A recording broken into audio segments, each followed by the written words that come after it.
আসিয়া বলছেন, আমার স্বামী গো, এটাও বলতে ভুল করলেন আপনি, আমি তো মুসার ধর্ম গ্রহণ করি নাই, মুসার দিন আনি না, আমি দিন এনেছি কার? দিন গ্রহণ করেছি কার?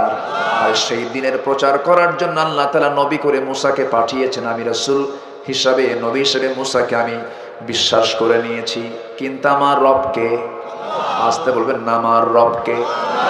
ফেরন সঙ্গে সঙ্গে বলে দিল, আসিয়া শোনো, দাম্পত্যময় জীবন চালালাম, আমি তোমাকে অনেক মর্যাদা দিয়েছি, ফার্স্ট লেডি তোমাকে করেছি আমি, এই রাষ্ট্রের তুমি হলে সেকেন্ড পজিশনে তুমি আছো, আমার পরেই তোমার স্থান, আমি তোমাকে অনেক সম্মানজনক জায়গায় রেখে দিয়েছিলাম, কিন্তু সিদ্ধান্ত হলো আমার পক্ষ থেকে চূড়ান্ত, তোমাকে দিন ছাড়তে হবে, দিন তোমাকে চেঞ্জ করতে হবে, আমাকে মানতে হবে তোমার।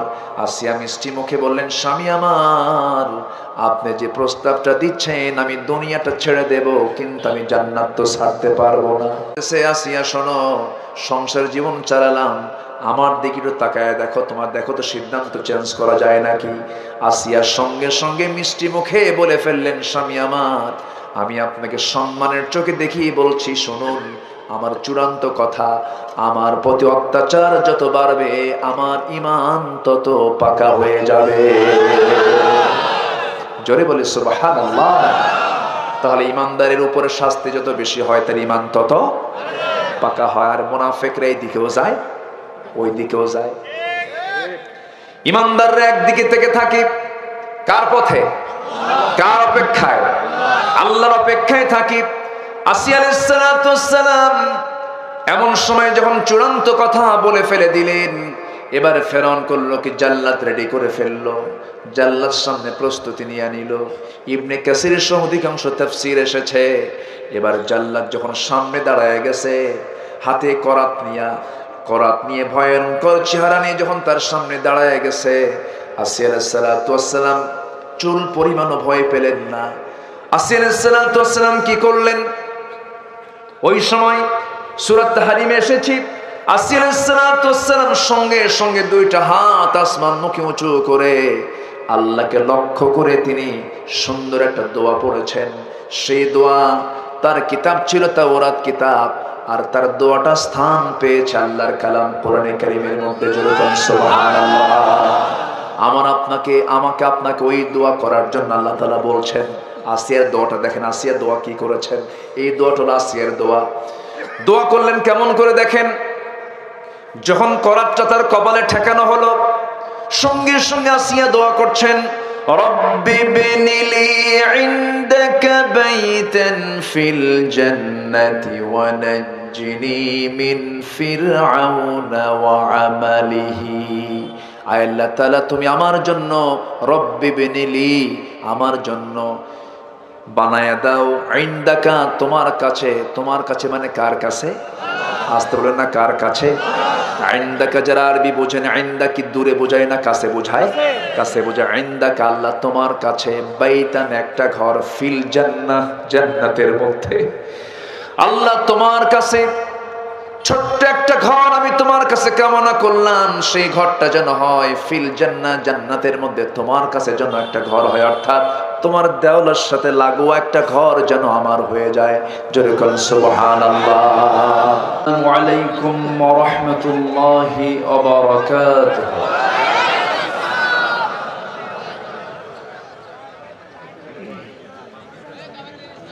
إن الحمد لله الأكرم الذي خلق الإنسان وكرمه وعلمه من البيان ما لم يعلم، فسبحان الذي لا يحصى امتنانه باللسان ولا بالقلم. نشهد أن لا إله إلا الله وحده لا شريك له، ونشهد أن سيدنا وحبيبنا ومولانا محمدا عبده ورسوله. الذي أرسله بالحق بشيرا ونذيرا وداعيا إلى الله بإذنه وسراجا منيرا فقد قال الله تعالى في كلامه المجيد وفرقانه الحميد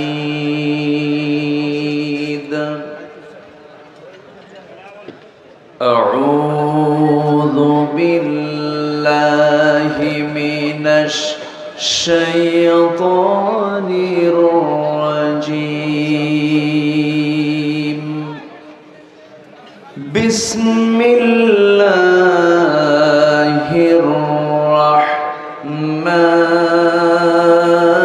الرحمن الرحيم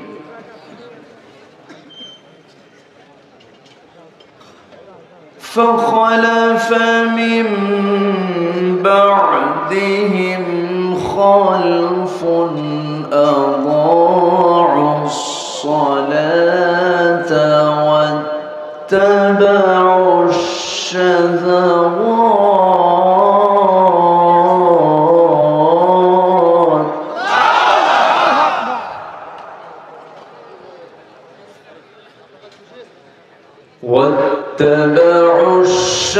الشهوات فسوف يلقون غيا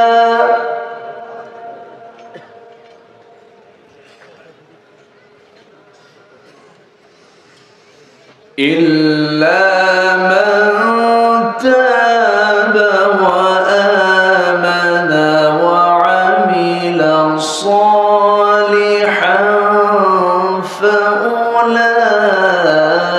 فأولئك يدخلون الجنة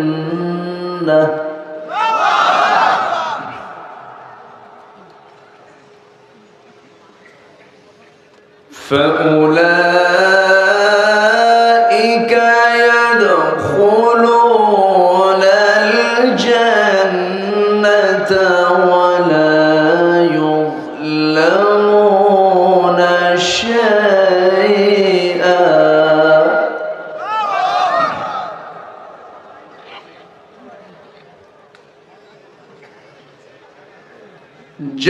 جنات عدن التي وعد الرحمن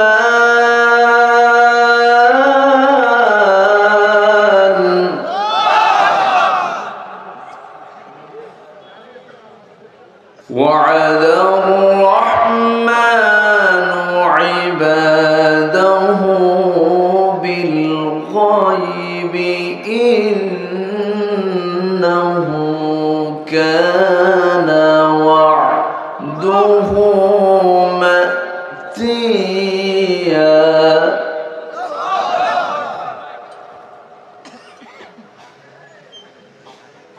لا يسمعون فيها لغوا إلا سلاما ولهم رزقهم فيها بكرة وعشيا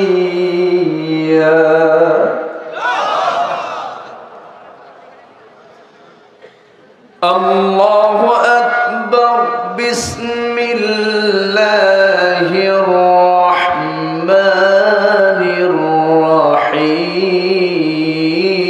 الرحيم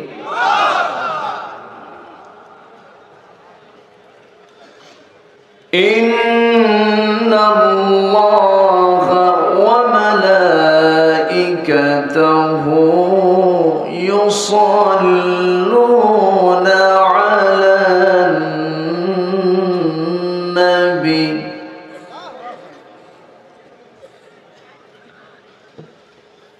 يا أيها الذين صلوا عليه وسلموا تسليما اللهم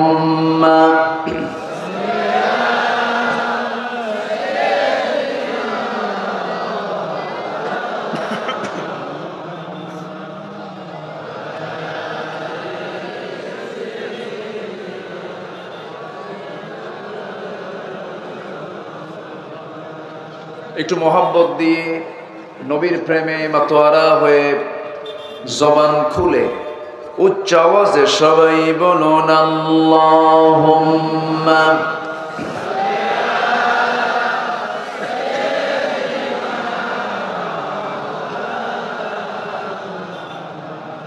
ওয়া আলা আলি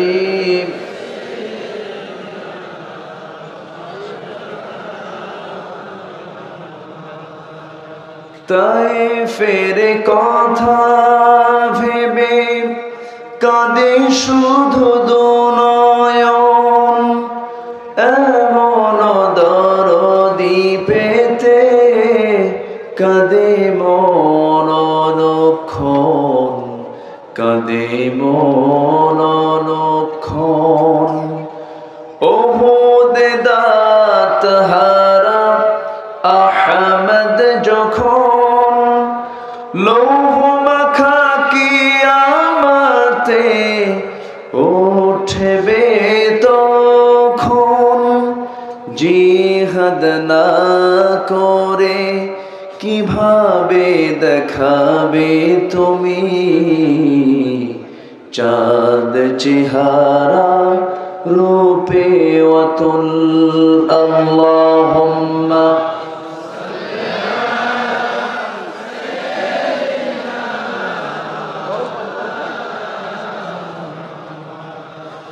وعلى آله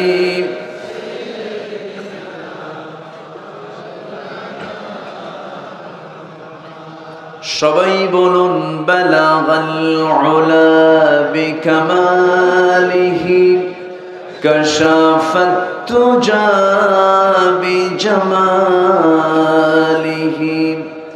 حسنت جميع خصاله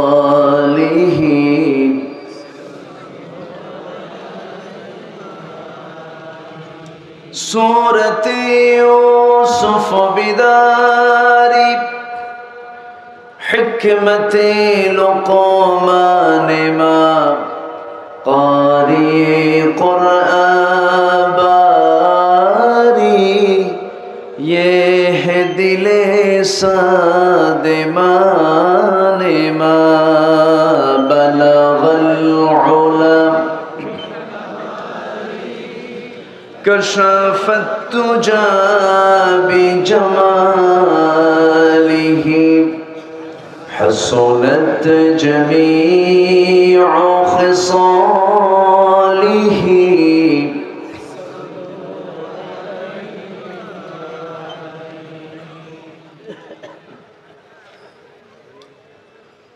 খুলনা অঞ্চলের ঝিনাইদহ জেলার সদর উপজেলার কেশবপুর পূর্বপাড়া মাহফিল ইন্তেজামি কমিটি কর্তৃক আয়োজিত পঞ্চম বার্ষিকী তাফসীরুল কোরআন মাহফিল 2023 কেশবপুর সরকারি প্রাথমিক বিদ্যালয় মাঠে অনুষ্ঠিত আজকের এই মহৎ আয়োজনের সম্মানিত সুযোগ্য সভাপতি, আজকের প্রোগ্রামের বরেণ্য সাহেব সদর জনাব হারুন রশিদ, প্রধান অতিথি মাননীয় সংসদ, বিশেষ অতিথি মাননীয় জেলা পরিষদ চেয়ারম্যান মহোদয়, মাননীয় মেয়র মহোদয়, আমার পূর্বে কথা বলেছেন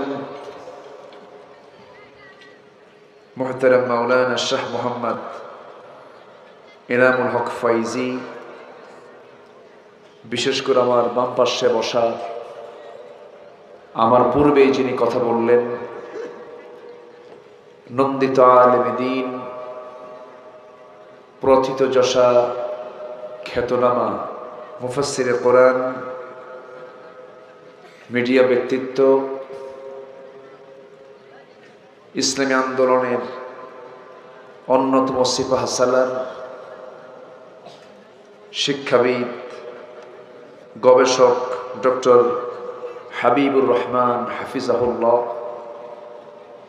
উপস্থিত হাজরাত উলামায়ে কেরাম, ফদলায়ে ইজাম, সুশীল সমাজ, জাতির শ্রেষ্ঠ সন্তান শিক্ষক মণ্ডলী, জাতির বিবেক সাংবাদিকবৃন্দ, সামনে উপস্থিত আজকের মাহফিলের প্রধান আকর্ষণ, যাদেরকে নিয়ে আজকের এই সাজানো গোছানো বর্ণাঢ্য আয়োজন, তাওহীদের পতাকাবাহী, কালেমার ঝান্ডাবাহী, দ্বীন ইসলামের নরসারদুল বীর মুজাহিদ, প্রাণ প্রিয় সম্মানিত দ্বীনি ভাইরা, আড়ালে বসে আছেন শ্রদ্ধেয়া সম্মানিতা মা বোনেরা।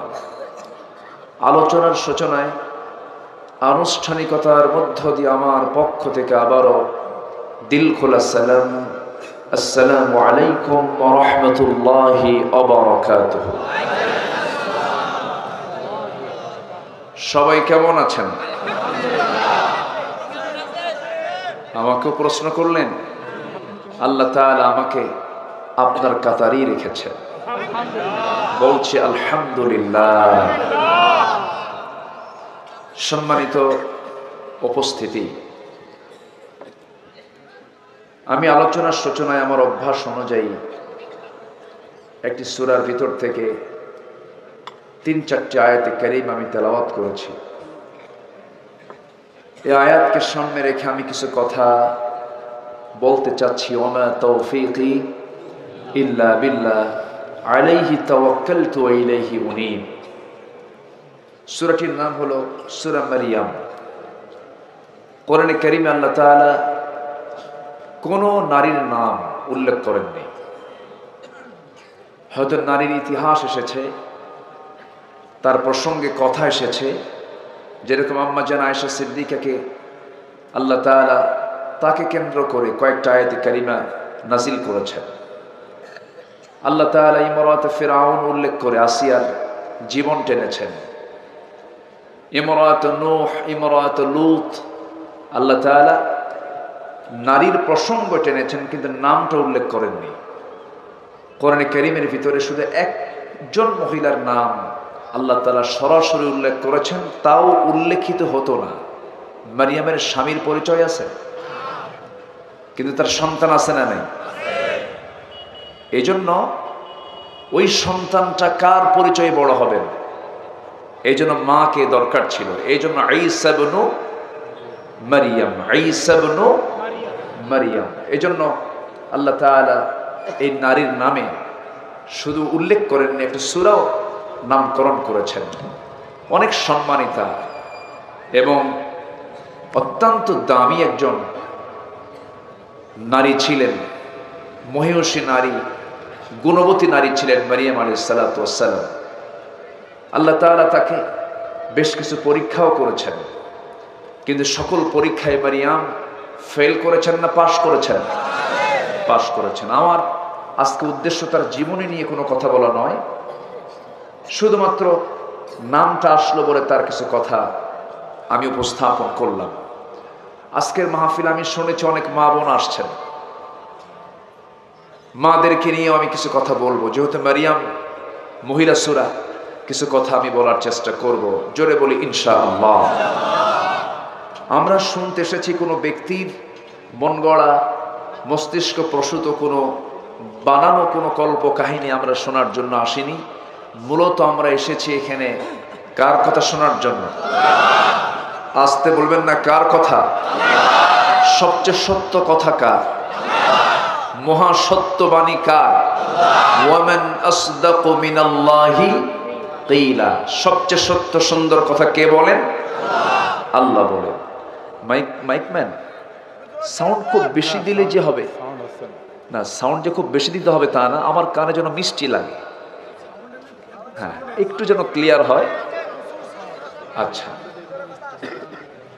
বাড়ায় দেওয়ার দরকার নেই, কিন্তু যেন মিষ্টি যেন হয়, সবার কানে যেন সাপ্লাই হয়, আমার কানে এসে যেন আমি এটাতে যেন আমি ফিল করি যে হ্যাঁ এটা আমার আওয়াজ, এটা যেন মনে হয়। সম্মানিত হাজিরিন, আমার দিকে তাকান। তাহলে সবচেয়ে সত্য কথা কে বলেন? পৃথিবীতে আল্লাহ তাআলা যা কিছু আমার আপনার জন্য দিয়েছেন, চোখের সামনে আমরা যা কিছু দেখতে পাই, সব কার সৃষ্টি? কার সৃষ্টি বলেন? আল্লাহর সৃষ্টি। সব আল্লাহ তাআলা সৃষ্টি করেছেন। আকাশ কে বানিয়েছেন? ও আচ্ছা, মেহমান এসেছেন মনে হয়। ডান পাশে বসে, হ্যাঁ এখানে সামনে একটু সরে বসে। জি,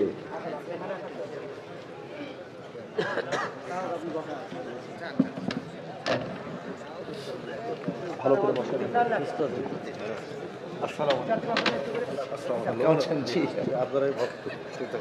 জি আলহামদুলিল্লাহ। তো ইতিমধ্যে আমাদের মাঝে ঝিনাইদহ জেলা পরিষদের সম্মানিত নির্বাচিত চেয়ারম্যান মহোদয় তিনি এসেছেন, উপস্থাপন করেছি। জি, ডক্টর হারুন রশিদ তিনি আমাদের মাঝে উপস্থিত হয়েছেন। বলি আলহামদুলিল্লাহ। আসলে তো চেয়ারম্যান উনি, আমি তো চেয়ারম্যান না। মূলত চেয়ারম্যান মানে কি? চেয়ারের যে লোক, তো ওনার যদি চেয়ার না থাকে তাহলে এ তো হলো না। তো উনি এসেছেন, তা আমি তো আলোচনা শুরু করেছি। আমি সেখান থেকে কথা বলতে চাচ্ছি যেখান থেকে আমি তেলাওয়াত দিয়ে শুরু করেছি।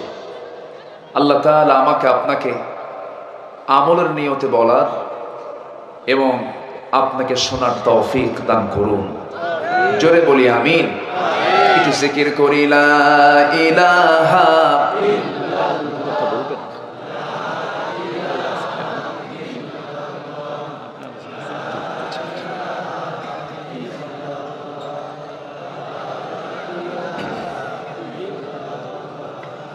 লা ইলাহা ইল্লাল্লাহু মুহাম্মাদুর রাসূলুল্লাহ সাল্লাল্লাহু আলাইহি ওয়াসাল্লাম। সম্মানিত ভাইয়েরা, তাহলে আকাশকে বানিয়েছেন? সূর্যটা কার? চন্দ্রটা কার? গোটা পৃথিবীর সকল মাখলুক এর খালেক কে? আল্লাহ তাআলা। আমার আল্লাহর পরিচয়টা কত বড়, কত বড় তিনি পরিচয় দিতে পারেন। এরকম পরিচয় পৃথিবীর কেউ দিতে পারবে না।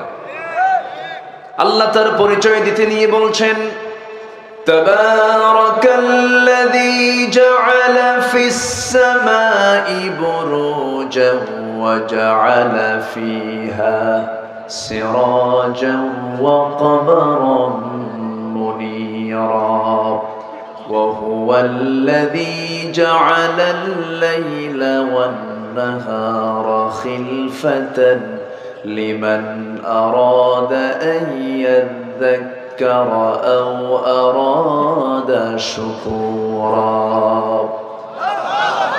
অতীব বরকতময় সেই মহান প্রভু,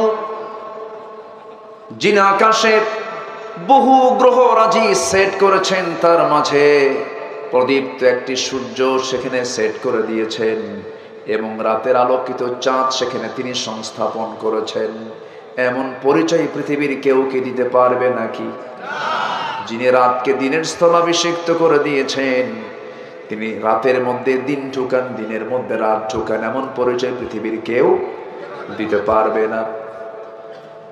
এই অসংখ্য সৃষ্টির মাঝে আল্লাহ রাব্বুল আলামিন সবচেয়ে বেশি সুন্দর করে যাকে এই দুনিয়াতে পাঠিয়েছেন, সুন্দর সৃষ্টি করে পাঠিয়েছেন, সবচেয়ে সুন্দর অবয়ব করে দিয়েছেন, সৃষ্টির সেরা করে যাকে বানিয়ে দিয়েছেন তিনি হচ্ছেন অন্য কেউ না, আমরা লাকাদ খালাকানাল ইনসানা ফি আহসানি তাকওয়িম। আহসান শব্দটি ইসমে তাফজিল থেকে এসেছে, সবচেয়ে সুন্দর করে কে বানিয়েছেন? আমাকে সুন্দর চেহারা কে দিয়েছেন? আমাকে জ্ঞান কে দিয়েছেন? আমাকে বিবেক কে দিয়েছেন? আমাকে কর্মের স্বাধীনতাও কে দিয়েছেন? আল্লাহ আমাকে দিয়েছেন। পৃথিবীর কোনো প্রাণী কেমন করে দেওয়া হয় নাই। পৃথিবীর সমস্ত সৃষ্টিগুলো মৃত্যুর মধ্য দিয়ে তাদের সব কিছু শেষ হয়ে যাবে, আর মানুষের মৃত্যুর মধ্য দিয়ে তার নতুন জীবন শুরু হয়ে যাবে।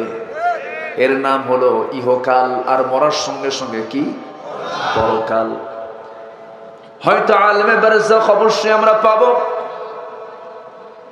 এরপরে মিজান আসবে, পুলসিরাত আসবে, হাসর আসবে, কিন্তু মৃত্যুর পরটাই হলো বেঁচে আসি ইহকাল, মরে গেলাম, পরকালের একটা সিরিয়ালে পড়ে গেলাম। আখিরাতের জিন্দেগিতে একটি অংশে আমরা পদার্পণ করলাম, রূহের জগতে ছিলাম, মার পেটের জগতে ছিলাম, আলমে জাহানে আছি, আলমে বারজাখে চলে যাব, কবরে চলে যাব। এরপরে আমরা মিজানের পাল্লায় মুখোমুখি হব, পুলসিরাতের মুখোমুখি হব, আলমুল আখিরা। সেই দিন বিচার করবেন কে? আসতে বলবেন না, বিচার করবেন কে? সবচেয়ে উত্তম বিচারক কে? নামাজ পড়তে নেই 3 নম্বর আয়াতে আমরা তার পরিচয়টা পেয়ে যাই। যারা পারেন ঠোঁট মিলিয়ে বলুন আলহামদুলিল্লাহি রাব্বিল আলামিন আর রহমানির রহিম মালিকি ইয়াউমিদ্দিন। বিচার দিবসের মালিক কে? বিচার দিবস আছে না নাই? বিচার করবেন কে? কে বিচার করবেন? আল্লাহ। মান আপনার বিচার করবেন কেন? কোন প্রাণীর বিচার হবে না, মানুষের বিচার হবে কেন? কারণ আল্লাহ রাব্বুল আলামিন এই বান্দাকে সৃষ্টির সেরা করে পৃথিবীতে পাঠিয়ে বলছেন, বান্দারে এই আকাশ দিয়েছি, বাতাস দিয়েছি, সূর্য দিয়েছি, চাঁদ দিয়েছি, সব তোর খাদেম বানায় দিয়েছি। হুয়াল্লাযী খালাকা লাকুম মা ফিল আরদি জামিআ। তিনি সেই মহান সত্তা যিনি আসমান জমিনে যত সৃষ্টি আছে, যত মাখলুক আছে, সব তোর জন্য সৃষ্টি করেছেন। আল্লাহ বলছেন, বান্দা তোমার জন্য আমি আল্লাহ সব বানিয়ে দিয়েছি, সব খেদমত করবে তোমার। আর তুমি বান্দা, তোমার দায়িত্ব হলো একমাত্র গোলামি করবে কার? আসতে বলবেন না, কার গোলামি করব? আল্লাহ তাআলা আমাকে আপনাকে নির্দিষ্ট একটি দায়িত্ব দিয়ে পাঠিয়ে দিয়েছেন। মূল লক্ষ্যটা কি? মূল উদ্দেশ্যটা কি? মূল উদ্দেশ্য একটাই, সেটা হলো এই দুনিয়াতে বান্দা কারো গোলামি করতে পারবে না, আমার গোলামি করে দুনিয়া থেকে বিদায় নেবে। আর সেই গোলামি করার জন্য যেদিন আদম দুনিয়াতে এসেছেন, সেই দিন থেকে নামা রাসূল পর্যন্ত যত পয়গম্বর এসেছেন, সব পয়গম্বর খালি হাতে না কিতাব নিয়া? বলেন, খালি হাতে না কিতাব নিয়া? সব নবী কিতাবওয়ালা। সব নবী কিওয়ালা? কিতাবওয়ালা। সব নবী কিতাব নিয়ে এসেছেন। এই কিতাব আল্লাহ তাআলা দিয়েছেন। এই কিতাবকে ফলো করবে যারা, এই কিতাব অনুযায়ী জীবন চালাবে যারা, আল্লাহ রাব্বুল আলামিন প্রথমেই আদমকে যেদিন দুনিয়াতে যেদিন পাঠিয়েছেন, সেই দিনই জানিয়ে দিয়েছেন, কুল নাহবিতু মিনহা জামিআন ফাইম্মা ইয়াতিয়ান্নাকুম মিন্নী হুদান ফামান তাবিআ হুদায়া ফালা খাউফুন আলাইহিম ওয়ালা হুম ইয়াহজানুন। জোরে বলুন আল্লাহু আকবার। এই কিতাবের যারা ফলো করবে, আসমানি কিতাবকে যারা একমাত্র চলার পথ হিসাবে গ্রহণ করবে, এই কিতাব তেমন একটি কিতাবের নাম, লেখক লেখা নেবে পাবে, কবি কবিতা নেবে পাবে, এরপরে গবেষক গবেষণা নেবে পাবে, একজন রাষ্ট্রনায়ক রাষ্ট্রের নীতি নেবে পাবে, রাজনীতিবিদ রাজনীতি চাবে পাবে। একজন চিকিৎসক চিকিৎসা নেবে পাবে। এইরকম করে বান্দার জীবনের সকল দিকের সকল সমস্যার সমাধান এই কিতাবে আছে না নাই বলুন? আসতে বলবেন না আছে না নাই? আছে। কিন্তু দুঃখজনক হলো সত্য, আজকে মুসলমান কোরআন থেকে কাছে না দূরে? শিক্ষার হার আগের চাইতে এখন কমছে না বাড়ছে? বাড়ছে। কিন্তু বাপ মার সেবার হার বাড়ছে না কমছে? কেন? সম্মানিত ভাইয়েরা, শিক্ষার হার বেড়েছে কিন্তু নৈতিক শিক্ষার হার কমেছে, ঠিক কিনা? নৈতিকতার মান, শিক্ষার মান ঊর্ধ্বমুখী হয়তো, কিন্তু নৈতিকতার মান নিম্নমুখী। কেন? মূল কারণ হলো আমরা মূল শিক্ষা থেকে যেভাবেই হোক, যদি ষড়যন্ত্র বলি তাও হতে পারে, যেভাবেই হোক আমাকে আপনাকে কোরআন থেকে দূরে রাখা হয়েছে, ঠিক কিনা?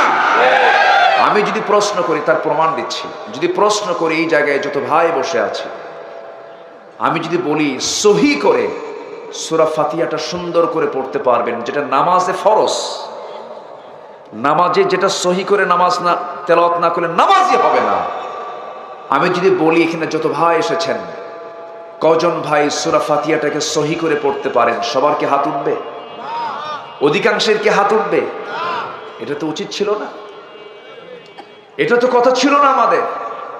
তাহলে এই ব্যর্থতাকে কেটে ওঠার প্রয়োজন আছে না নাই? কথা আছে, আমি বলবো, আমি আজকে সময় দেব ইনশাআল্লাহ। জোরে বলি ইনশাআল্লাহ। সবাই থাকতে রাজি আছেন তো? কিন্তু আমি একটা ব্রেক করব, সেই ব্রেকটা হলো আনজিলুন নাস আলা মানাজিলিহিম। যার যে মর্যাদা, সে মর্যাদায় তাকে আসীন রাখা উচিত, এটা ইসলামও বলে। আমাদের চেয়ারম্যান মহোদয় এসেছেন, উনি শত ব্যস্ত মানুষ, ওনার একটা প্রোগ্রাম না, জেলা মানে কি বুঝতেছেন তো? এই ক্যামেরাই বসো, না হয়েছে? খুশি? আপনারা খুশি? শোনেন, আপনি শুনছেন হাজার হাজার, ক্যামেরাগুলো যে গোটা দুনিয়া শোনায়, এটাকে আপনি যদি ধমক দেন তাহলে তো কাম সারা।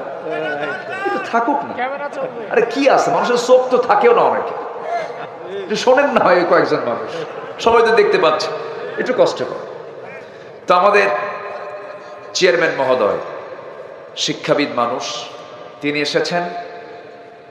আমি প্রথমেই দিতে চেয়েছিলাম, বলছিলাম, কিন্তু তো উনি চলে যাবেন, আমরা তো বুঝি ওনার ব্যস্ততা আছে, তিনি জাস্ট একটা সালাম বিনিময় করে উনি চলে যাবেন। মাঝখানে ওনাকে যে দেওয়া হচ্ছে, হয়তো অনেকের একটু মনক্ষুণ্ণতা আসতে পারে, কিন্তু না, আমি নিজের থেকেই বলছি, উনি সালাম দেবেন, যে সৌজন্য কুশল বিনিময় করবেন। ওনাদের কারণেই ওনারা মাহফিল বাস্তবায়নের পক্ষে, আলহামদুলিল্লাহ বলেন। ওনাকে অতিথি করেছি আমরা, তাই না? এই মাহফিল কমিটি তাকে অতিথি বানিয়েছেন, তো অতিথি বানিয়ে যদি তাকে কথা বলার সুযোগ দেওয়া হয়, এটা কেমন কথা? তো উনি একটু কথা বলবেন, যদিও আলোচনা শুরু হয়ে গেছে, এর মাঝেও উনি এসেছেন, উনি জাস্ট একটু কথা বলবেন, এরপর আমরা মূল আলোচনার দিকে যাব। কেউ চুল পরিমাণ নড়বেন না। কোরআনের সৌন্দর্য বজায় রাখার দায়িত্ব একার না সবার? সরাসরি দিয়ে, হ্যাঁ আপনার ইচ্ছা, বসি সমস্যা। তাহলে আমার দিকে একটু তাকান। আমরা একটু মানে অবকাশে গিয়েছিলাম, মূল আলোচনায় আমরা আবার ফিরে আসছি।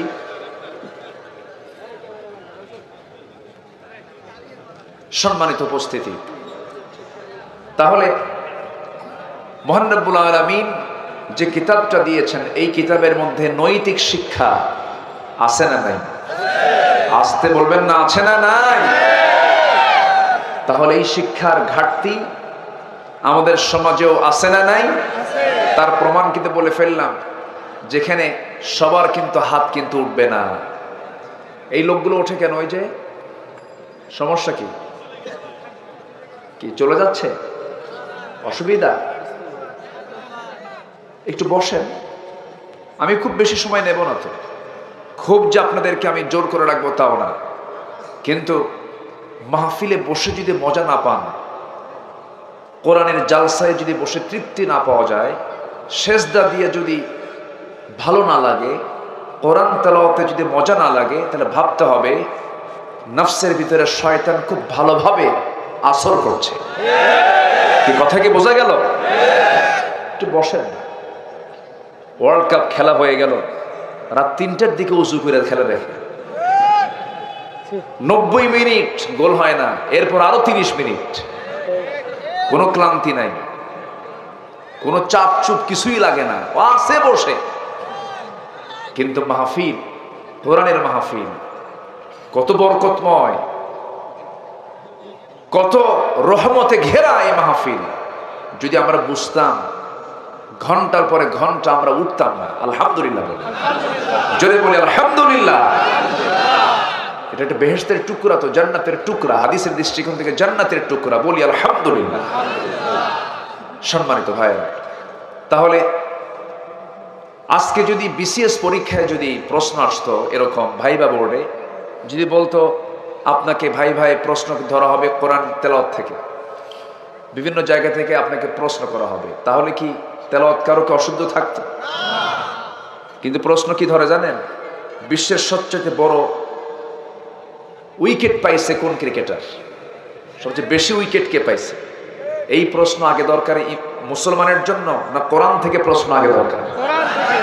কিসের থেকে প্রশ্ন আগে দরকার? যে তেলাওয়াত সহিহ না হলে নামাজ হয় না, সেই তেলাওয়াত সহির জন্য আমাদের ফিকির কয়েকজনের আছে, বরঞ্চ ফিকিরের ফলাফল এটাই আসছে, মানুষ আগে বানর ছিল, তাই না? এটাই হলো ফলাফল। আমরা আদম থেকে এসেছি, বলি আলহামদুলিল্লাহ। কি থেকে এসেছি বলেন? আমরা কি সন্তান? আদম সন্তান। বানরের বংশধরদের কাছ থেকে আদম সন্তানদের শিক্ষা নেওয়ার কিছু নাই, ঠিক কি না? আমরা কি সন্তান?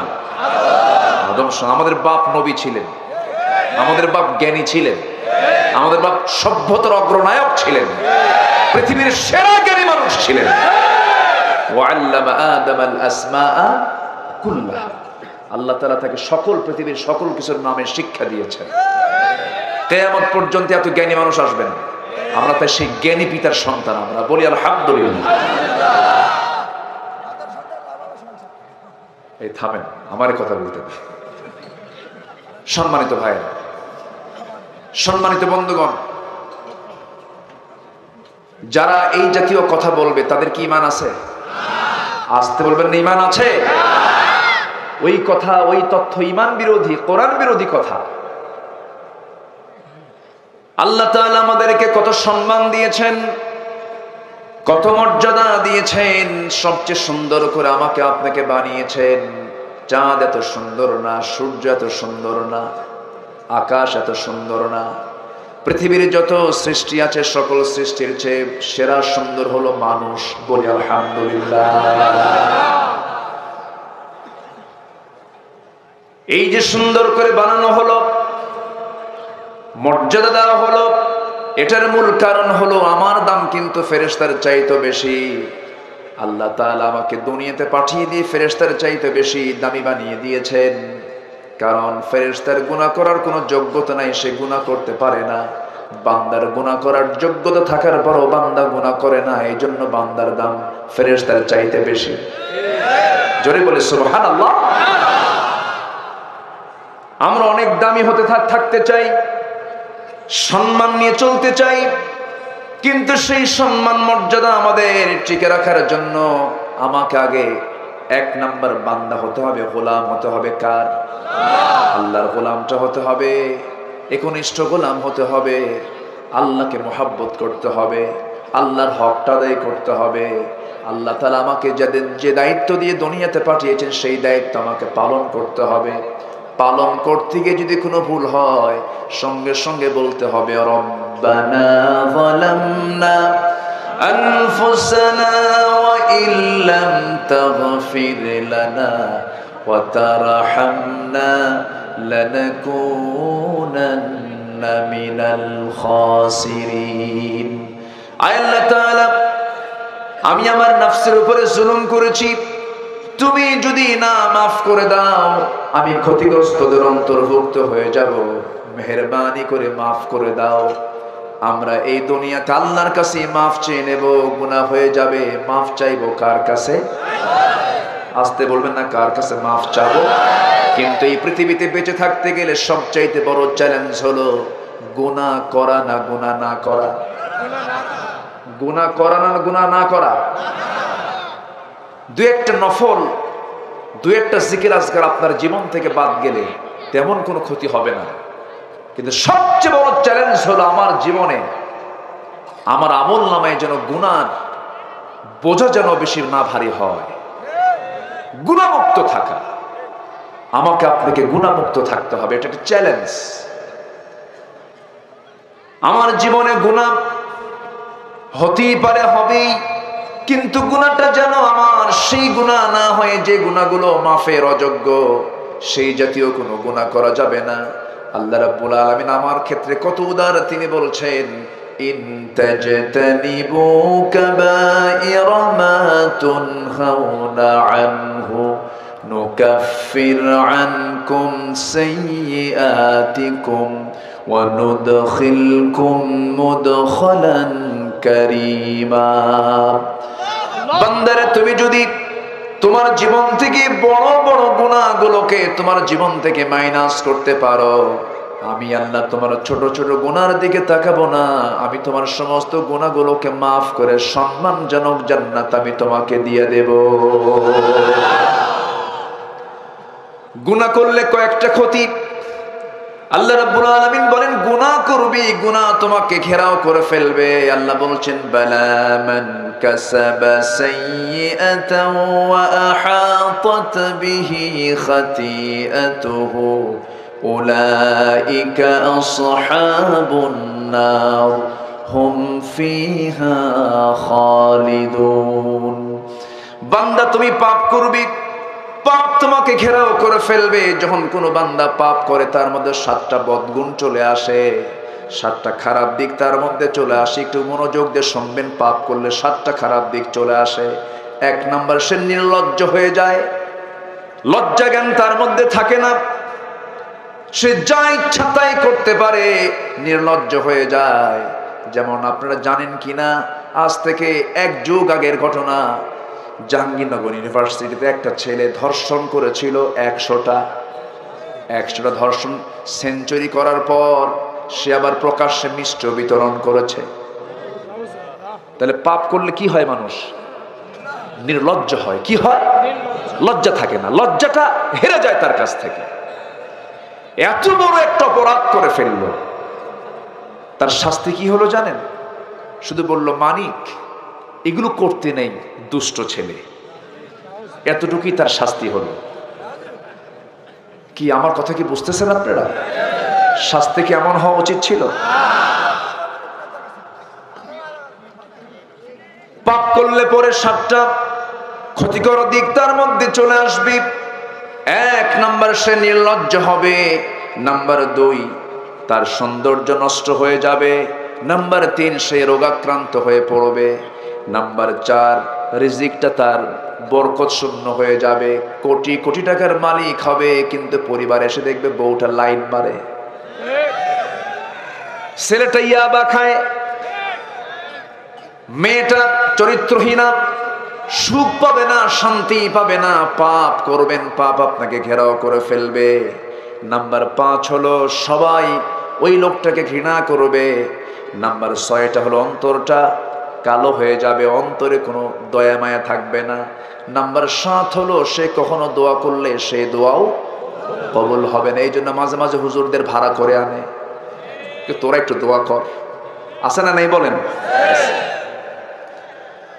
আমার ভাইয়েরা, এই দুনিয়া ছেড়ে আমিও চলে যাব, আপনিও চলে যাবেন। আমরা কেউ বাঁচার জন্য আসি নাই, দুনিয়া থেকে বিদায় নিয়ে নেব।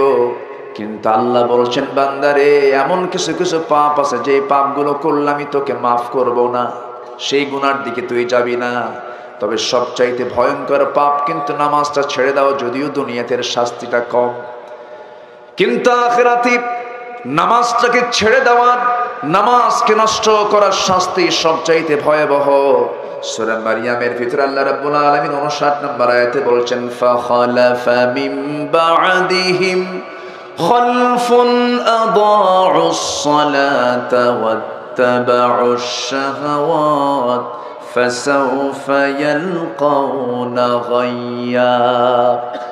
যে বান্দা নামাজকে নষ্ট করবে, নামাজ যে ব্যক্তি নষ্ট করবে, নামাজকে ছেড়ে দেবে অথবা নামাজটাকে পড়তে নিয়ে যে ব্যক্তি অবহেলা করবে, এই চরিত্র যাদের মধ্যে থাকবে ওয়াত্তাবাউশ শাহাওয়াত এবং শাহাওয়াতের এই প্রবৃত্তির যে দাসত্ব করবে, এই দুইটি বড় অপরাধ যার মধ্যে থাকবে, আল্লাহ রাব্বুল আলামিন বলছেন অচিরেই ফাসাউফা ইয়ালকাউনা গায়্যা, আমি তাকে অচিরেই শুধু জাহান্নাম নয়, জাহান্নামের গর্ত গাই নামক গর্তের মধ্যে আমি তাকে ঢোকাবো। জোরে কোন নাউযুবিল্লাহ।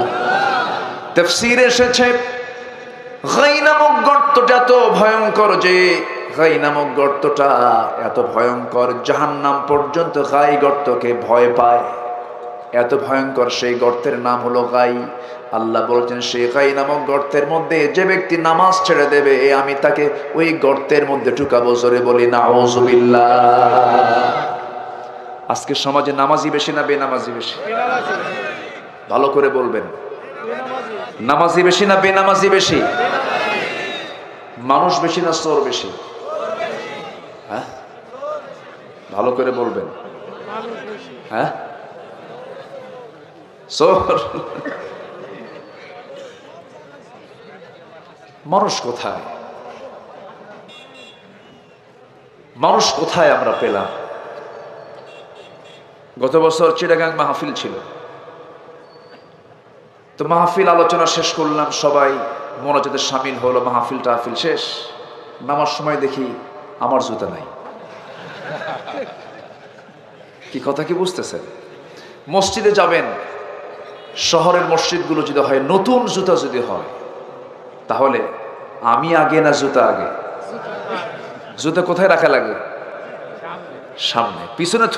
পিছনে রেখে যদি নামাজে দাঁড়ান তসবিহ হবে না। জুতা আছে তো? জুতা আছে তো? কি টেনশন আছে না নাই? আচ্ছা, কোথায় যাবেন আপনি? বাজারে যাবেন, সাইকেল রেখে শুধু এইদিকে তাকাইছেন, সাইকেল নাই। পাবলিক বাসে উঠে আপনি বিষয়খালী মোড় থেকে যশোরের চাষরায় যাবেন, যদি পাবলিক বাস হয় তাহলে আপনার হাত সর্বক্ষণ পকেটে রাখতে হবে, মোবাইল টাকা আছে তো?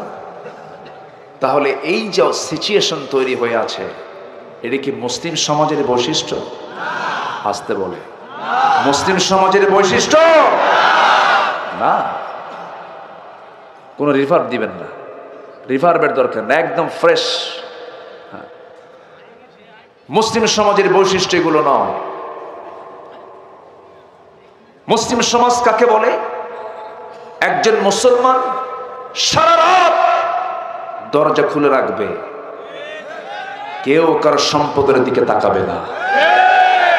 সানা থেকে হাজরামাউত পর্যন্ত, অর্থাৎ টেকনাফ থেকে তেতুলিয়া পর্যন্ত একজন নারী রাতের অন্ধকারে একাকিনী নিঃসঙ্গিনী যাবে, একটা পুরুষ তার দিকে তাকানোর সাহস পাবে না আল্লাহর ভয়ে।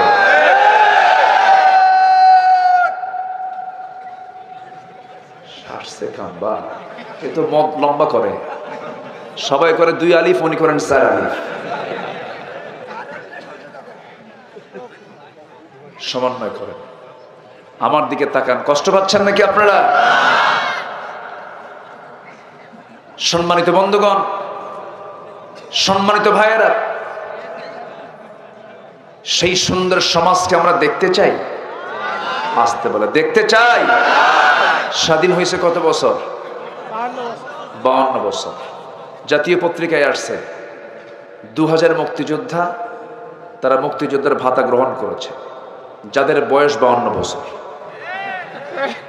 যুদ্ধ করলো কোন দিন? বলেন, মারপেট থেকে। কার্পেট থেকে। বিগত কয়েক বছরে এই দেশ থেকে 14 থেকে 16 লক্ষ কোটি টাকা দেশ থেকে পাচার করছে কোন ফেরেশতা? কম? মানুষ বেশি না চোর বেশি? আসতে বলে। বয়স্ক ভাতা, বিধবা ভাতা আছে না নাই? গভর্নমেন্টকে ধন্যবাদ দিচ্ছি, তারা এগুলোর ব্যবস্থা করেছেন, ভালো। কিন্তু বিধবা ভাতার তালিকায় চেয়ারম্যানের বউ 1 নাম্বার।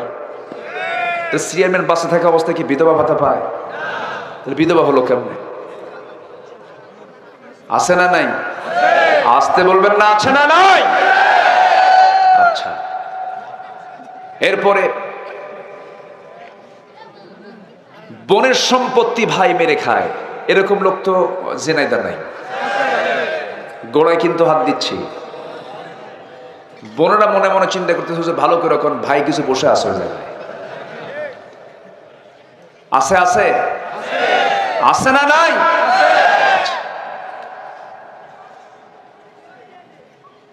বাপ 1 যুগ আগে মারা গেছে,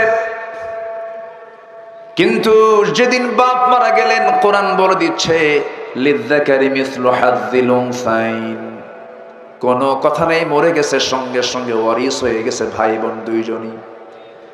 কিন্তু বোন চলে আসে অংশ নেবার জন্য, ভাই পাত্তাই দেয় না, বিভিন্ন প্যাঁচ পুঁচ লাগায় দিয়া 1 যুগ পার করে ফেলেছে। বোনের অংশে জমি লাগায়া ধান লাগায়, সেই ধান নিজের ঘরে উঠায়। মাঝে মাঝে বোনকে আবার দাওয়াত দেয়, দাওয়াত দিয়ে নিয়ে আসে বাড়িতে, সুন্দর করে খাবার দাবার খাওয়ায়, বাজার টাজার করায়া বোনকে খুশি রাখার চেষ্টা করে। আবার পাশে বসায় বলে, বোন আমার শোনো, অংশ নিলে কিন্তু ধ্বংস হয়। দেখছেন কি ওয়াজটা দিয়ে দিল? কোরআন থেকে ওয়াজ না শয়তান থেকে ওয়াজ? মানুষ বেশি না চোর বেশি? আমার বন্ধুগণ, এইরকম করে আমরা যদি নিজের জীবনের দিকে তাকিয়ে দেখি, আমরা কেউ ভালো হতে পারিনি। ভালো না হওয়ার পেছনে অনেকগুলো কারণ আছে। অনেকগুলো কারণের মধ্যে একটি অন্যতম কারণ হলো সৎ নেতৃত্বের চরম সংকট আমার দেশে আছে না নাই? আমাকে ভালো করার জন্য তো একজন নেতার দরকার। আমি তো একজনকে আনুগত্য করব। কোন লোকের আমি আনুগত্য করব? সেই লোক তো খুঁজে পাওয়া যায় না, সেই লোক তো আমরা চোখের সামনে খুঁজে পাই না। যারা এই নেতৃত্ব দেয় তাদের কি নামাজ আছে নাকি? আসতে বলবেন না, নামাজ আছে নাকি? এমনকি মসজিদ কমিটির সভাপতি হলো বিশিষ্ট সুদখোর, সেক্রেটারি হলো মদখোর, ক্যাশিয়ার হলো জেনাকার। আছে না নাই? জায়গায় হাত দিচ্ছি, চালিয়ে যাব? কোনো সমস্যা আছে? জোরে বলি ইনশাআল্লাহ।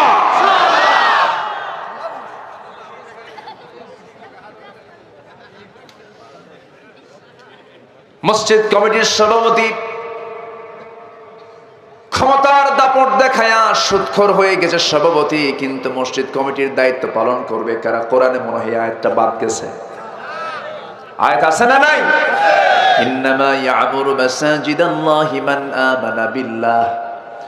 মসজিদের দায়িত্ব পালন করবে তারাই, ঈমান আনবে যারা, নামাজ কায়েম করবে যারা, আল্লাহকে ছাড়া ভয় করবে না অন্য কাউকে যারা, এই সমস্ত ব্যক্তি মসজিদের দায়িত্ব পালন করবে। এখন কমিটির যদি মূল 3টা পদে যদি সুদখোর, জেনাকার আর মদখোর যদি দায়িত্ব পালন করে, খতিব কি কথা বলতে পারবে নাকি? খতিব কথা বলবে কেমনে? হঠাৎ করে একদিন খুতবা দিতে নিয়ে আলোচনার মধ্যে বলছে, লা তাকুলুর রিবা দাআফা মুদাআফা, তোমরা চক্রাকারে সুদের কারবার কইরো না। হঠাৎ করে বলতে নিয়া খতিবের চোখের সঙ্গে সওদের চোখের আই কন্ট্যাক্ট হয়ে গেছে, চোখে চোখ পড়ে গেছে। চোখে চোখ যখন পড়ে গেছে, খুতবা শেষ, নামাজ শেষ, সওদ এখন সামনে এসে বলে, হুজুর আপনি আয়াত কইছেন, সুদের বিরুদ্ধে কথা বলছেন, ভালো কথা, কিন্তু আপনি আমার দিকে নজরটা দিলেন কেন? আছে না সমস্যা? আছে না নাই? আমরাই তো সভাপতি বানিয়েছি। উচিত ছিল এই সমস্ত বেনামাজি মদখোর শরাবখোরদেরকে ঘাড় ধাক্কা দিয়ে পথ থেকে বের করে দেওয়া। এটার দায়িত্ব আমাদের আছে না নাই? আছে না নাই? সূরা আলে ইমরানের 104 নম্বর আয়াতটা কি আমরা অস্বীকার করব? সূরা আল ইমরানের 104 নম্বর আয়াতে আল্লাহ রাব্বুল আলামিন বলছেন, ওয়ালতাকুম মিনকুম উম্মাতুন ইয়াদউনা ইলাল খায়রি ওয়া ইয়া'মুরুনা বিল মা'রুফি ওয়া ইয়ানহাউনা আনিল মুনকার। তোমাদের ভিতরে অবশ্যই এমন একটা দল থাকা দরকার, যে দল মানুষকে সৎ কাজের আদেশ দেবে, অসৎ কাজের বাধা দেবে। এই দায়িত্ব আমাদের আছে না নাই? আসতে বলবেন না, আছে না নাই? কিন্তু সমাজে আজকে সৎ কাজে বেশি না অসৎ কাজ বেশি? ভালো কাজ বেশি না খারাপ কাজ বেশি? খারাপ কাজের পরিমাণটাই বেড়ে গেছে। এই খারাপি বন্ধ করার জন্য আমাকে আপনাকে কাজ করতে হবে। আল্লাহ রাব্বুল আলামিন আরেক জায়গায় বলছেন, ও বান্দা, তোমার পরিচয় তুমি জেনে নাও। আমি তোমাকে এই দুনিয়াতে কেন পাঠিয়েছি? কুনতুম খায়রা উম্মাতিন উখরিজাত লিন-নাসি তা'মুরুনা বিল মা'রুফি ওয়া তানহাউনা আনিল মুনকার ওয়া তু'মিনুনা বিল্লাহ।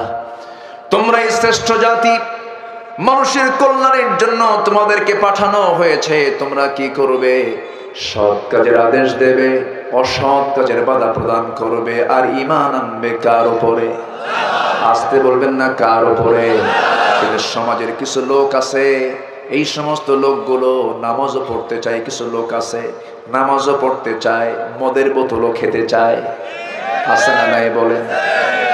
নামাজও পড়ে, আবার জিনার কাজও করে, নামাজও পড়ে, আবার সুদের কারবারও করে। দুই দিকে ডাবল স্ট্যান্ডার্ড। এই চরিত্র কি ইমানদারের চরিত্র না মুনাফিকের চরিত্র? ওই লোকের মতো, ওই চোরের মতো এক চোর গেছে কোরবানির আগে নামাজ পড়তে, জুমার নামাজ। কোরবানির আগের জুমার দিন জুমার খতিব সাহেব কোরবানির তাৎপর্য নিয়ে ওয়াজ করছে। কোরবানি দিলে অনেক সওয়াব। এই সওয়াবের আধিক্যতা দেখে চোরের মধ্যে শখ জাগছে, আমাকে যেমন করি হোক কোরবানি দিতে হবে। প্রয়োজনে চুরি করে হলো, গরু চুরি করতে গেছে, চুরি করে আনছে। ফজরের সময় মসজিদের সামনে দিয়ে যায়। ইমাম সাহেব ফজর নামাজ পড়ার জন্য, ওযু করার জন্য বাইরে বের হয়েছে। বলতেছে, কি ব্যাপার, তুমি এত রাতে হাতে গরু? ব্যাপারটা কি? হুজুর, পেঁয়াজ তো আপনি লাগাই দিয়েছেন। কেন? ওয়াজ করছেন আপনি, গরু আনলাম আমি। কে তুমি গরু আনছো? কি কোথা থেকে আনছো? হুজুর, চুরি করে আনছি। কি করবা? কুরবানি দেবো। আমি কি চুরি করে কুরবানি দিতে বলছি? তা বলেননি, কিন্তু আমি একটু গবেষণা করে দেখলাম, আপনি যে বললেন কোরবানির যে সোয়াব, এই সোয়াবকে আর মিস করা যায়? আমাকে কোরবানি দিতেই হবে। চুরি করে আনছি, দেব কোরবানি। কোরবানির সোয়াব আর চুরি করার গুনাহ, প্লাস মাইনাসে মাইনাস, মাঝখান থেকে আমার গোশত খাওয়া বোনাস। এরকম উল্টাপাল্টা হিসাব কষা কিছু লোক সমাজে আছে না নাই? আসতে বলবেন না, আছে না নাই? রসুলকে নামাজে মানবা, রসুলকে মিষ্টি খাওয়াতে মানবা, দাড়ি রাখাতে মানবা, রসুলকে মানবে তুমি সুন্নত নামাজে। এরপর রসুলকে মানবে তুমি যে সমস্ত সুন্নাহ আদায় করলে পরে কোনো ঝুট ঝামেলা নাই, ওই সমস্ত জায়গায় তুমি রসুলের সুন্নাতকে মানবা। দাঁত ভাঙ্গা সুন্নতকে মানবা না। রসুল যে রাজনীতিবিদ ছিলেন, রসুল যে রাষ্ট্রনায়ক ছিলেন, সেই জায়গায় তুমি তাকে মডেল বানাবা না। তুমি প্রতারক, তুমি মুনাফিক, ঠিক কি না? এরকম টাইপের লোক সমাজে আছে না নাই? আসতে বলবেন না, আছে না নাই? আচ্ছা, এরকম হওয়া যাবে না। আমাকে হতে হবে ইমানদার। কি হতে হবে বলেন? কি চোর না ভালো মানুষ? বলেন, চোর না ভালো মানুষ? চোর কাকে বলে জানেন? যে নামাজই পড়ে না। নামাজ যে পড়ে না, তার চেয়ে বড় চোর আছে? আসতে কয়, তার চেয়ে বড় চোর আছে? নামাজ পড়বো কয় ওয়াক্ত? আসতে বলবেন না, কয় ওয়াক্ত নামাজ? 5 ওয়াক্ত নামাজ। 5 ওয়াক্ত নামাজ আমাকে আপনাকে পড়তে হবে। নামাজটাকে কখনো ছেড়ে দেওয়া যাবে না। আমার নবীজি নামাজের ব্যাপারে সবচাইতে বেশি গুরুত্ব দিয়েছেন। নামাজ যার আছে তার ঈমানটা আছে, নামাজ যার নাই তার ঈমানটা কখনো সহি থাকতে পারে না।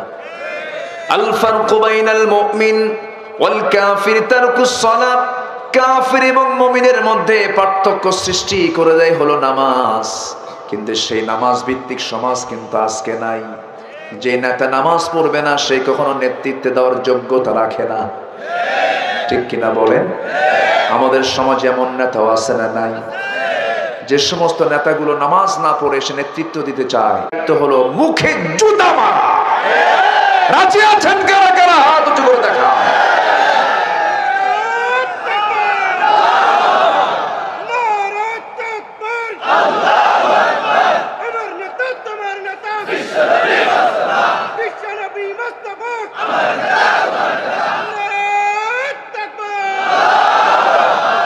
আল্লাহ তুমি সবার হাতকে কবুল করো। জোরে বলি আমিন, আরো জোরে আমিন।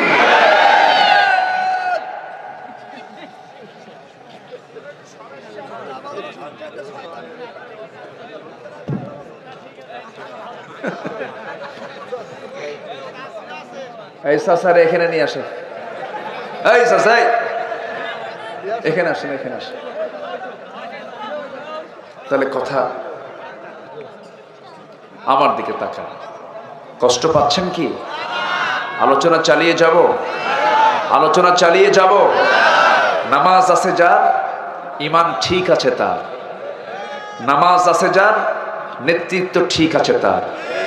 নামাজ ঠিক নাই যার, নেতৃত্ব দেওয়ার যোগ্যতা নাই তার। সোজা কথা, যে আল্লাহকে ফাঁকি দেবে সে জনগণকেও ফাঁকি দেবে। ফাঁকি তো বহু পাইছি আমরা, ফাঁকি পাইছি না? বহু ফাঁকি তো পেলাম। বঙ্গবন্ধুর একটা কথা প্রায় আমার কানে বাজে। তিনি বলেছেন, দেশ স্বাধীন করলাম, দেশ স্বাধীন করে মানুষ পায় তেলের খনি, গ্যাসের খনি, স্বর্ণের খনি, আর আমি পাইছি চোরের খনি। আমার দেশের মানুষ বেশি, এখন বলেন আমার দেশের নেতা বেশি না কর্মী বেশি? বলেন ভালো করে কন, নেতা বেশি না কর্মী বেশি? কর্মী থাকে সামনে, নেতা থাকে কি মঞ্চে। সব নেতা মঞ্চ ভেঙ্গে শেষ, ঠিক কিনা?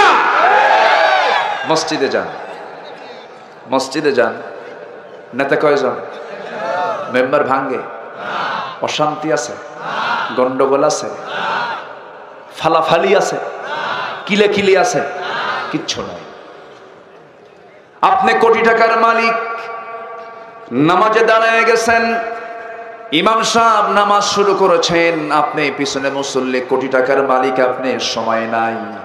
ইমাম সাহেব রুকুতে চলে গেছেন, আপনি ভাবতেছেন ইমাম সাহেব তুমি রুকুতে থাকো, আমি সেজদায় গেলাম। নামাজ হবে নাকি? নামাজ কখনোই হবে না। ইমামকে যেমন আপনাকে মানতে হয় সুন্দর করে, তেমনি নামাজ থেকে নেতৃত্ব আসবে। রাসূল নামাজ থেকে নেতৃত্ব কায়েম করতে বলেছেন, নামাজ থেকে নেতৃত্ব চলে আসবে। রাসূল যখন দুনিয়া থেকে বিদায় নিবেন, বিদায় লগ্ন যখন চলে এসেছে নবীজির জীবনের শেষ সময়, একবার হুঁশ একবার বেহুশ। রবিউল আউয়াল মাস পড়ে গেছে, আমার নবীজি এই দুনিয়া থেকে 63 বছর 9 ঘন্টা পৃথিবীতে অবস্থান করে দুনিয়া থেকে বিদায় নিয়েছেন।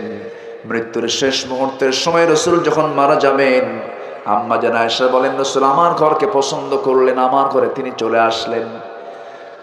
আমার ঘরে রাসূল যখন চলে আসলেন, নবীজির চেহারার দিকে তাকায় মনে হলো নবীজি প্রচন্ড অসুস্থ, খুব তাকে অন্যরকম দেখা যাচ্ছিল, মুখে হাসি নাই, প্রচন্ড জ্বরাক্রান্ত রাসূল, মাথা ব্যথা হচ্ছিল। নবীজির জীবনে 2টা রোগ ছিল, একটা হলো প্রচন্ড মাথা ব্যথা, আরেকটা হলো জ্বর। অসুখ বিসুখ হওয়া ভালো, বলি আলহামদুলিল্লাহ। সেরা মানুষের অসুখ ছিল, আমাদের অসুখ হওয়া ভালো, বলি আলহামদুলিল্লাহ। যার অসুখ আছে তার রহমত আছে, আবার যার অসুখ নাই তারও রহমত আছে, কিন্তু অহংকার করা যাবে না। মাঝে মাঝে বুক উঁচু করে কয়, জীবনে কোনোদিন ট্যাবলেট খাই নাই, এরকম আছে না? বলে না আছে? ওর মধ্যে ফেরাউনের খাসরত আছে। ফেরাউনের কিন্তু অসুখ বিসুখ হয় নাই, ও মাতব্বরি করতে খুব। আমার নবীজি অসুস্থ হয়ে পড়েছেন, নবীজি জ্বরাক্রান্ত। আম্মা জান আয়েশা রাসূলকে শোয়া দিয়া মাথায় পানি ঢেলে দিলেন। আমার নবীজি অসুস্থ থাকে একটু সুস্থ বোধ করলেন, আজান হয়ে গেল। বেলাল যখন আজান দিয়েছেন, আমার নবীজির তবিয়ত ছিল বেলাল আজান দেওয়ার সঙ্গে সঙ্গে রাসূল সব কাজ ফেলে বেলালের সামনে গিয়ে দাঁড়াতেন। সাইয়েদনা বেলাল রাসূলকে দেখে দেখে তিনি সারা জীবন আজান দিয়েছেন। সুবহানাল্লাহ বলেন। যখন আশহাদু আন্না মুহাম্মাদুর রাসূলুল্লাহ যখন চলে আসতো আজানের সময়, সাইয়েদনা বেলাল এক হাত কানে রেখে আর এক হাতটা রাসূলের দিকে ইঙ্গিত করে রাসূলকে দেখে দেখে সালাম, রাসূলকে দেখে দেখে তিনি আজান দিতেন, আশহাদু আন্না মুহাম্মাদার রাসূলুল্লাহ। সারা জীবন তাই করেছেন। কিন্তু আমার নবীজি প্রচন্ড অসুস্থ, বিছানায় কাতরাচ্ছেন। রাসূল বলছেন, আয়েশা, বেলাল তো আজান দিল, নামাজে যাওয়া দরকার, একটু উঠি। এই কথা বলে তিনি উঠতে নিলেন, পারলেন না, মাথার চক্কর মেরে পড়ে যেতে নিলেন। আম্মা জান আয়েশা তাকে ধরে ফেললেন, তখন তার বয়স 18 বছর।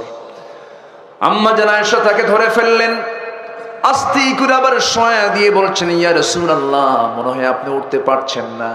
রাসূল বলছেন, আয়েশা, আমার দেহ দেখে মনে হচ্ছে আমার বুঝি জামাতে আর নামাজ আর কিসমতে নাই, আমি মনে হয় জামাতে নামাজ পড়তে পারবো না। ওরে আয়েশা, আমার মন চাচ্ছে মসজিদে চলে যাই, কিন্তু পারলাম না। মনে হয় তুমি তোমার আব্বা আমার প্রিয় সাহাবী আবু বকরকে ডাক দিয়ে বলো, আমার সাহাবী আবু বকর যেন আমার মুসল্লায় দাঁড়ায় নামাজটা পড়ায়। মানে আমার পরবর্তী খেলাফতের দায়িত্ব পালন করবে কে? ইশারা দিলেন কোন জায়গায়? নামাজে। নামাজের নেতৃত্ব দেবে যে, সেই সমাজের নেতৃত্ব দেবে। আমার নবীজি এই ইঙ্গিত যখন দিয়ে দিলেন, নামাজ শুরু হয়ে গেল। সাইয়েদনা আবু বকর সিদ্দিক রাদিয়াল্লাহু তাআলা আনহু যখন আমার নবীর মুসল্লায় গিয়ে দাঁড়ালেন, সাহাবে কেরামদের মধ্যে হাউমাউ করে কান্না শুরু হয়ে গেল। আহারে, নবীর পিছনে নামাজ পড়েছি, আর বুঝি নবীর পিছনে নামাজ পড়তে পারবো না আমরা। নতুন ইমাম চলে এলো, সাইয়েদনা আবু বকর নামাজ শুরু করেছেন, তিনিও কান্দেন। আহারে, নবীর পিছনে নামাজ পড়বো, আজকে কেমন পরিবেশ হয়ে গেল। সাহাবীদের কান্নার আওয়াজ নবীর কানে চলে গেছে। নবীজি হুজরা খানা থেকে বলছেন, না ওরে আমার আয়েশা, আমাকে একটু শক্ত করে ধরে নিয়ে যাও জানালার কাছে। জানালার কাছে নিয়ে যাওয়া হলো। আমার নবীজিকে সেই জায়গায় একটু শক্ত করে ধরলেন। রাসূল নামাজের দৃশ্যগুলো দেখতেছিলেন। নবীজির চোখের কোনা বেয়ে বেয়ে টপ টপ করে পানি পড়ছিল। আম্মা জান আয়েশা বলছেন, ইয়া রাসূলুল্লাহ, আপনি কাঁদেন কেন? আপনার সাহাবীরা তো নামাজ পড়ে। এ তো কান্নার কোনো কারণ নয়।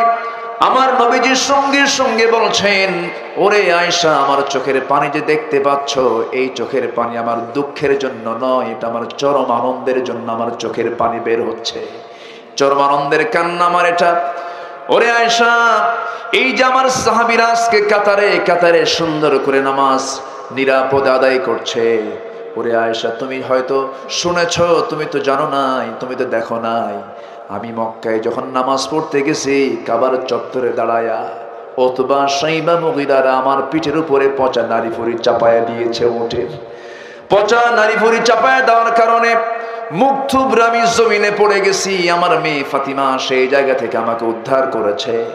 আমার সাহাবীরা নামাজ পড়েছে, ওই কুরাইশরা লাত মানাত উজ্জা ওই সমস্ত মূর্তিগুলো হাতের মধ্যে ঢুকায় দিয়েছে, পায়ের মধ্যে ঢুকায় দিয়েছে।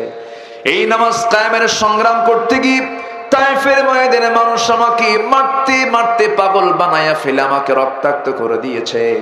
মাথার রক্ত জুতার তলার সঙ্গে জমাট বেঁধে গেছে। আমি বেহুশ হয়ে জমিনে পড়েছিলাম। আমার এই নামাজ কায়েমের আন্দোলন করতে গিয়ে মক্কার মানুষ আমাকে রাষ্ট্রদ্রোহিতার মামলা দিয়া দেশ থেকে বিতাড়িত করেছে। আমি হিজরত করে মক্কা থেকে মদিনায় এসেছি। এই মদিনায় আসার পরও বদর প্রান্তর যুদ্ধ করে আমার সাহাবী 14 জন শাহাদত বরণ করেছে। ওহদের ময়দানে আমার সবচেয়ে কাছের চাচা আমির হামজাকে তারা মেরে ফেলে দিয়া শহীদ করে বুকটা চিড়ে কলেজা বের করে নিয়েছে। ও আমার আয়েশা, এই নামাজ কায়েমের সংগ্রাম করতে গিয়ে আমার দুটো দাঁত হেরে গেছে। খন্দকের ময়দানে পরীক্ষা খনন করতে গিয়ে আমার কোমরটা কুঁজো হয়ে গেছে। দেখো না, কোমর সোজা করে হাঁটতে পারি না আয়েশা। ওরে আয়েশা, সেই এত যন্ত্রণা, এত কষ্ট, এত জীবন সবকিছু উৎসর্গের বিনিময়ে আজকে এই যে নামাজটা কায়েম হয়েছে, এই দৃশ্য আমার চোখ থেকে পানি বের করে দিয়েছে আয়েশা। আয়েশার আমি মনে হয় বাঁচবো না, আমি মনে হয় দুনিয়া থেকে বিদায় নিয়ে নেব, আমাকে শোয়া দাও। শোয়া দেওয়া হলো, রসুলকে শোয়া দিয়া রসুলকে শোয়া দাম আম্মা জান আয়েশা চুপ মেরে তাকে দেখছেন। এমন সময় রসুল মুস্কি হাসি মেরে বলছেন, আয়েশা মনে হয় বাঁচবো না, আমি একটা মিসওয়াক দেওয়া যায় নাকি, দেখো তো মিসওয়াকটা আনো। মিসওয়াকের জন্য যখন বলা হলো, আম্মা জান আয়েশা উঠবেন কেমনে, রসুলকে তিনি শোয়ায় রেখেছেন তার উরুতে। এমন সময় তার বড় ভাই আব্দুর রহমানকে ডাক দিয়ে বলছেন, ভাই আব্দুর রহমান একটা মিসওয়াক এনে দাও তো। মিসওয়াক আনতে গেছেন, মিসওয়াক এনেছেন। মিসওয়াকের আগাটা শক্ত দেখে আম্মা জান আয়েশা ভাবলেন রসুল বুঝি কষ্ট পাবেন। মিসওয়াকের আগাটা তিনি চাবায়া চাবায়া নরম করে দিলেন। নরম করে দিয়া আমার নবীজির হাতে যখন দিয়ে দিলেন, আমার নবীজি মিসওয়াকটা হাতের মধ্যে নিয়া আগে মিসওয়াক শুরু না করে আয়েশার মুখের থুতু মিসওয়াকের আগে লাগানো ছিল, সেই থুতুগুলো আমার নবীজি চুষে চুষে পান করছেন আর মুস্কি মুস্কি হাসি দিয়ে বলছেন, আয়েশারে একটু হক আদায় করলাম, আমি তোমাকে দারুণ ভালোবাসি। আম্মা জান আয়েশা বলেন, আমি নিজেকে ধন্য মনে করি, আল্লাহ তাআলা আমাকে 9টা শ্রেষ্ঠত্ব দান করেছেন। নাম্বার 1, আমি একমাত্র স্ত্রী, যে স্ত্রী রসুলকে আল্লাহ তাআলা নিজে নির্দেশ দিয়ে আমাকে বিয়ের অর্ডার দিয়েছেন। আমি একমাত্র কুমারী স্ত্রী, 9 বছর বয়স আমার বিয়ে হয়েছে, 13 বছর নববধূ হয়ে নবীর ঘরে পদার্পণ করেছি। আমি জিব্রাইলকে নিজের চোখে দেখেছি, আমি রসুল একসঙ্গে বিছানায় শুয়ে থাকতাম, আমি থাকা অবস্থায় ওহী নাযিল হতো। এরপর আমি নিজেকে ধন্য মনে করি, নবীজি আমার ঘরকে তিনি পছন্দ করেছেন জীবনের শেষ সময়টা কাটানোর জন্য। আমার উরুতে মাথা রেখে রসুল দুনিয়া থেকে তিনি তার জীবনটা চলে গেছে, তিনি মৃত্যুবরণ করেছেন আমার উরুতে মাথা রেখেই। এবং আমি নিজেকে ধন্য মনে করি, আমার মুখের লালাটা খেয়ে রসুল দুনিয়া থেকে বিদায় নিয়েছেন। রসুল দুনিয়া থেকে বিদায় নেবেন, বিদায় লগন যখন চলে এসেছে, রসুল আমাকে ডাক দিয়ে বলছেন, আয়েশা মনে হয় আমি দুনিয়া থেকে বিদায় নিয়ে নেব। সহি বর্ণনা, দেখো তো আমার ফাতিমা কোথায় গেল, ফাতিমাকে ডেকে আনা হলো। রসুল দেখছেন ফাতিমার চোখ বেয়ে বেয়ে পানি পড়তেছে। রসুল বলছেন, ফাতিমা তোর কান্দন আমার ভাল লাগে না রে, কাছে আয়। কানের মধ্যে মুখ ঢুকিয়ে দিয়ে বলছেন, আয় ওরে ফাতিমা, আমিও মরে যাব, তুইও মরে যাবি, কবরের জিন্দেগিতে তোর সঙ্গে আমার প্রথম সাক্ষাৎ হয়ে যাবে। আম্মা জান আয়েশা বর্ণিত হাদিস, ফাতিমার কান্না বন্ধ হয়ে গেল। মৃত্যুর কথা শুনলে মানুষ ভয় পায়। ফাতিমা হাসতে হাসতে বিদায় নিয়ে নিলেন। আমার রাসূল দুনিয়া থেকে বিদায় নেবেন, বিদায় নেওয়ার আগ দিয়ে বলছেন, আয়েশা আমি মনে হয় দুনিয়া থেকে বিদায় নেব রে, তোমাকে আমি সর্বশেষ একটা হাদিস বলে যাই। মহিলাদের মধ্যে সবচেয়ে বেশি হাদিস বর্ণনা করেছেন আম্মা জান আয়েশা সিদ্দিকা রাদিয়াল্লাহু তাআলা আনহা। আম্মা জান আয়েশা সিদ্দিকা রাদিয়াল্লাহু তাআলা আনহা সবচেয়ে বেশি হাদিস তিনি সংরক্ষণ করেছেন। এত মেধাবী তিনি ছিলেন। 7টা দিন ধরে আমার নবী বয়ান করছেন সাহাবীদের মাঝে। রাসূল একদিন বললেন, ও সাহাবীরা, 7 দিন আমি কি কে বলেছি কে সম্পূর্ণ বলতে পারবে? কেউ সম্পূর্ণ বলতে পারে নাই। রাসূল বলছেন, আয়েশা আমি কি কে বলেছি বলো তো। তিনি প্রথম থেকে শেষ পর্যন্ত সব বললেন, একটা শব্দ পর্যন্ত তিনি বাদ দেন নাই।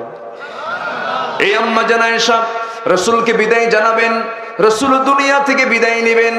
মালাকুল মউত যখন তখন চলে আসবে। শুধু রাসূল বলছেন, আয়েশা রে আমি দুনিয়া থেকে বিদায় নেব, তবে তোমাকে একটা লাস্ট মেসেজ দিয়ে যাই। আমার পরিবারের জন্য নয়, আমি আমার পরিবারের কারো কিছু করে যেতে হবে তার জন্য বলছি না। আমার লাস্ট মেসেজটা হলো আমার উম্মতের জন্য। আমার উম্মত যেন জাহান্নাম থেকে বাঁচার জন্য যেন একটা জিনিস কখনো না ছেড়ে দেয়, সেটা হলো আসসালাত। আসসালাত আইমা মালাকাত আইমানুকুম। আমার উম্মতরা যেন কখনো 5 ওয়াক্ত নামাজ না ছেড়ে দেয়। বুকটা পড়ে যায়। সমাজে কত হুকুম আসে, কত আইন কানুন আসে, কিন্তু নামাজের কোনো আইন কানুন আছে নাকি? আসতে বলবেন না, আছে নাকি? যে নেতা আপনাকে জাহান্নাম থেকে বাঁচানোর উপকার করতে পারবে না, যেই দল আপনাকে জাহান্নাম থেকে বাঁচানোর জন্য কোনো কথা বলতে পারে না, সেই দল আমরা করতে পারি না। সেই দল করব যে দল আমার আখিরাতে কাজে লাগবে। ঠিক কিনা বলেন? নামাজ আছে যেখানে আমরা আছি, সেখানে নামাজ নাই যেখানে আমরা নাই, সেখানে সেই জায়গায় আমরা যাব না। নামাজ 5 ওয়াক্ত পড়বো আমরা। আল্লাহ তাআলা সূরা মারিয়াম, কোন সূরা বলেন? বলেন কোন সূরা? মারিয়ামের ভিতরে আল্লাহ রাব্বুল আলামিন বলছেন, 2টা অপরাধ করবে তুমি, আমি তোমাকে একটা গর্তের মধ্যে ফেলবো। সেই গর্তের নাম মনে আছে কিনা জানি না। গাই, বলেন কি? গাইয়ুন, আমি তোমাদেরকে জাহান্নামের সেই ভয়াবহ গর্তের মধ্যে আমি তোমাদেরকে জোর করে ঢুকায় দেব। এত ভয়ঙ্কর সেই গর্ত। এক নম্বর অপরাধ হলো খালফুন আদাউস সালাত, যারা নামাজটাকে নষ্ট করে ফেলেছে তারাই সেই গাই নামক গর্তের বাসিন্দা হবে। এবং যারা নফসের তাবেদারি করেছে, নফসের দাসত্ব করেছে, নফস তো খারাপ কিছু চায়, নফস ঠকাতে চায়, নফস মিথ্যা কথা বলতে চায়, নফস গীবত করতে চায়, নফস পরশ্রী কাতরতা দেখাতে চায়, নফসের যে দাসত্ব করবে আমি তাকে গাই নামক গর্তের মধ্যে ঢুকাবো। এরপরেও তাফসীরে কুরতুবীর ভিতরে এসেছে আরো 6টা অপরাধ যার জীবনে থেকে যাবে, আল্লাহ তাআলা তাদেরকেও গাই নামক গর্তের মধ্যে ঢুকাবেন। আরো 6টা অপরাধ শুনবেন। আগ্রহ আছে সবার? সবার কি আগ্রহ আছে? বলি আলহামদুলিল্লাহ, জোরে বলি আলহামদুলিল্লাহ। এই জনপদ তো আলেম, এই জনপদ তো দ্বীনের জনপদ, ইসলামের জনপদ, বলি আলহামদুলিল্লাহ। গোটা দেশেই মাহফিলে যাই, মাহফিলের শ্রোতাগুলো দেখি, কিন্তু এই এলাকার শ্রোতাগুলো দেখে মনে হয় সব ওমর মেজাজের শ্রোতা। বলি আলহামদুলিল্লাহ। কি মেজাজ বলেন? কি মেজাজ? আজকের সমাজ ওমরের দরকার আছে না নাই? আসতে বলবেন না, আছে না নাই? ওমরও নেতা ছিলেন। কি ছিলেন? নেতা। রাসূলকে নেতা মানতে অনেকেই নারাজ। রাসূলকে নেতা মানতে অনেকেই নারাজ। কে নেতা কে হবে তাহলে? পৃথিবীর নেতা কে একমাত্র? বলেন বলেন মুহাম্মদ সাল্লাল্লাহু। রাসূলকে নাকি নেতা বলা যাবে না। মাঝখানে কি কি বললো না? রাসূলকে নাকি নেতা বলা যাবে না। নেতা কাকে বলবো আমরা? নেতাকে নেতা শব্দটাকে কলঙ্কিত করেছে কিছু নেতা নামের অসভ্য লোক, ঠিক কিনা? নবীদের পরিচয় তো নেতাই। ক্বালা ইন্নী জাইলুকা লিন-নাসি ইমামা, আমি ইব্রাহিম তোমাকে গোটা মানুষের নেতা বানিয়ে দিয়েছি। যেরকম সুবহানাল্লাহ। নবীরাই তো নেতা হবেন। নেতাকে চোর হবে? আজ থেকে নেতাকে চোর হবে? ওমর ছিলেন লিডার। আল্লাহু আকবার বলেন। অর্ধ দুনিয়া শাসন করেছেন, 40টা রাষ্ট্রের তিনি রাষ্ট্রপ্রধান। সুবহানাল্লাহ বলবেন না? জোরে বলেন সুবহানাল্লাহ। তার হাতে মধুর একটা বোতল এসেছে। কিসের বোতল? মধুর বোতল। এক বোতল মধু রাষ্ট্রের পক্ষ থেকে এসেছে। তো ওনার দায়িত্ব হলো এই মধুটা ওনার প্রতিবেশী সবাই যারা আছে ভাগ করে সমান করে উনি একটা অংশ নেবেন, সবাইকে দিয়ে দিবেন। তো মধুর বোতল নিয়ে বাড়িতে এসে বউটাকে ডাক দিয়ে বলছে, বউ আমার, মধুর বোতলটা তুমি সুন্দর করে প্রতিবেশী যে কজন আছে সুন্দর করে ভাগ করে সবার হাতে হাতে সমান করে দিয়ে দাও। তো মধুর বোতল স্ত্রী হাতে দিয়েই কিছুক্ষণ পর আবার বলতেছে, স্ত্রী রাগ করো না, বোতলটা আমার হাতে দাও, তোমাকে ভাগ করতে দেব না। বলেন তো গন্ডগোল লাগতে পারে? পারে কিনা বলেন? বউ তো সবার বাড়িতে আছে, লাগতে পারে তো? মন খারাপ হয়ে গেছে স্ত্রী, কিন্তু স্ত্রী মন খারাপ হলে হবে কি? ওমর ফারুক সিদ্ধান্ত চেঞ্জ করে ফেলেছে। বোতলটা নিয়ে প্রতিবেশীর ঘরে গিয়ে একজনকে দায়িত্ব দিয়ে সে বললেন যে সমান ভাগে ভাগ করে আমার যে অংশটা সেটা আমাকে তুমি বুঝাইয়া দিবা। তো ওনার হাতে যে অংশটা, ওনার যে অংশ উনি এবার নিয়ে এসে বলতেছেন, বউ এখন তোমাকে এই বোতলটা দিলাম, নাও আমাদের যে অংশটা। কিন্তু মনটা খারাপ। স্ত্রী বলছেন, স্বামী আমার, আপনি আমাকে মাইন্ড করলেন, আমি কি ওজনে কম বেশি করব? সাইয়েদনা ওমর ফারুক বললেন, শোনো, আমি তোমাকে বিশ্বাস করি, তুমি আমার স্ত্রী, তুমি আমার সন্তানদের মা, আমি তোমাকে সম্মান দিয়েছি, মর্যাদাও দিয়েছি, কোনো সমস্যা নাই, আমি তোমাকে অবশ্যই রেসপেক্ট করি। তুমি আমার সংসারটা দেখো, আমার সংসারটা পরিচালক তুমি পরিচালনা করো। কিন্তু আমি তোমাকে আগে মধুর বোতল দিলাম যখন, সেই সময় ভাবলাম এই মধুর বোতলটা তুমি সুন্দর করে ভাগ করে সবার হাতে হাতে দিয়ে দিবা। কিন্তু পরক্ষণে চিন্তা করলাম মধু তো তরল জিনিস, লিকুইড জিনিস, এই লিকুইড তরল জিনিসটা যখন তুমি ভাগ করতে যাবে, সেই ভাগ করার সময় কিছু অংশ মধু 2 ফোঁটা হোক 3 ফোঁটা হোক তোমার হাতের মধ্যে লেগে যাবে। এই হাতে লেগে থাকা মধু তো তুমি সমান ভাগে ভাগ করতে পারবে না, অন্তত ওইটুকুন মধু তো আমাদের মধ্যে বেশি আসতে পারে। এই আশঙ্কায় আমি তোমাকে দায়িত্ব না দিয়া অন্য একজনকে দায়িত্ব দিয়েছি। এটা হলো নেতার বৈশিষ্ট্য। এটা কিসের বৈশিষ্ট্য বলেন? নেতার বৈশিষ্ট্য। রাষ্ট্রের কাছে কিছু আপেল এসেছে। কি এসেছে? আপেল এসেছে। ওমরে ফারুকের নিজের সন্তান সে আপেলের কাছে এসে একটা আপেল, ওই জায়গা থেকে একটা আপেল বের করে মুখের মধ্যে তুলে নিয়েছে। সেইদিন ওমরে ফারুক যখন দেখলেন আপেলটা নিয়ে সন্তান মুখের মধ্যে তুলে নিয়েছে, মানে খলিফা ওমরে ফারুক এত বড় রাষ্ট্রপ্রধান, বর্ণনায় পাওয়া যায় তার ছেলে পর্যন্ত ওই আপেল জীবনে চোখে দেখে নাই। ওই সময় সে জীবনে চোখে দেখেছে প্রথম। ওই আপেলটা মুখের মধ্যে যখন তুলে নিয়েছে, সাইয়েদনা ওমর ফারুক মুখের মধ্যে নখ ঢুকায়া জোর করে সেই আপেলটা বের করে সেই জায়গায় রেখে দিলেন। ছেলেটা কাঁদতে কাঁদতে চিৎকার করে করে মার কাছে গিয়ে বলছে, মা, আব্বা আমার মুখ থেকে ফলটা কেড়ে নিয়েছে, সব খুলে নিয়েছে, আমাকে খেতে দেয় নাই। কিছুক্ষণ পর ওমর ফারুক যখন গেলেন, বউ বলতেছে, আমিরুল মুমিনিন, আমরাও তো অংশ পাবো, আমরাও তো কিছু ফলমূল পাবো, আমাদের অংশ থেকে কিছু আপেল চলে আসবে। অন্তত সন্তানটা যেটা মুখে দিয়েছিল, মুখের মধ্যে হাত দিয়া জোর করে বের করার কারণটা কি দরকার ছিল? এতটুকু জুলুম কি করার দরকার? ওমর ফারুক কেঁদে কেঁদে বলছেন, আমার স্ত্রী, আল্লাহর কসম করে বলি, আমি সন্তানকে আমি কখনো কষ্ট দিতে চাই নাই, কিন্তু আমি সন্তানের মুখ থেকে ওই আপেলটা এই জন্য বের করে নিয়েছি, আমরা যে আপেলটা যে অংশে পাবো, যে কয়টা আপেল পাবো, ওই কয়টা আপেলের মধ্যে যে এই আপেলটাই আমার অংশে পড়বে, তার গ্যারান্টি কি? সুবহানাল্লাহ বলবেন না? জোরে করে সুবহানাল্লাহ। এগুলো হলো নেতার বৈশিষ্ট্য। আনতু আদুল আমানাতি ইলা আহলিহা وَإِذَا حَكَمْتُمْ بَيْنَ النَّاسِ أَن تَحْكُمُوا بِالْعَدْلِ إِنَّ اللَّهَ نِعْمَ يَعِظُكُم بِهِ। তোমরা তোমাদের আমানতটাকে ঠিক রাখবে। যার আমানত আছে তার ঈমানটা ঠিক আছে, যার আমানত ঠিক নাই তার ঈমানটা ঠিক নাই। ঈমানদারদের বৈশিষ্ট্য আল্লাহ তাআলা বিখ্যাত 7টা বৈশিষ্ট্যের কথা বলেছেন সূরা মুমিনুনে। কয়টা বৈশিষ্ট্য বলেন? 7টা বৈশিষ্ট্য। নাম্বার 1, সেখানেও নামাজ, সেখানেও কি? নামাজ। আল্লাহ রাব্বুল আলামিন যেখানেই কথা বলেছেন সেখানে নামাজের কথাটা আগে বলেছেন। নামাজ ঠিক হয়ে যাবে, সমাজ ঠিক হয়ে যাবে, সমাজ ঠিক হয়ে যাবে, রাষ্ট্র ঠিক হয়ে যাবে। সব কিছু নামাজ কেন্দ্রিক হতে হবে। কে চান এটা? কে চান? আল্লাহ এটা চান।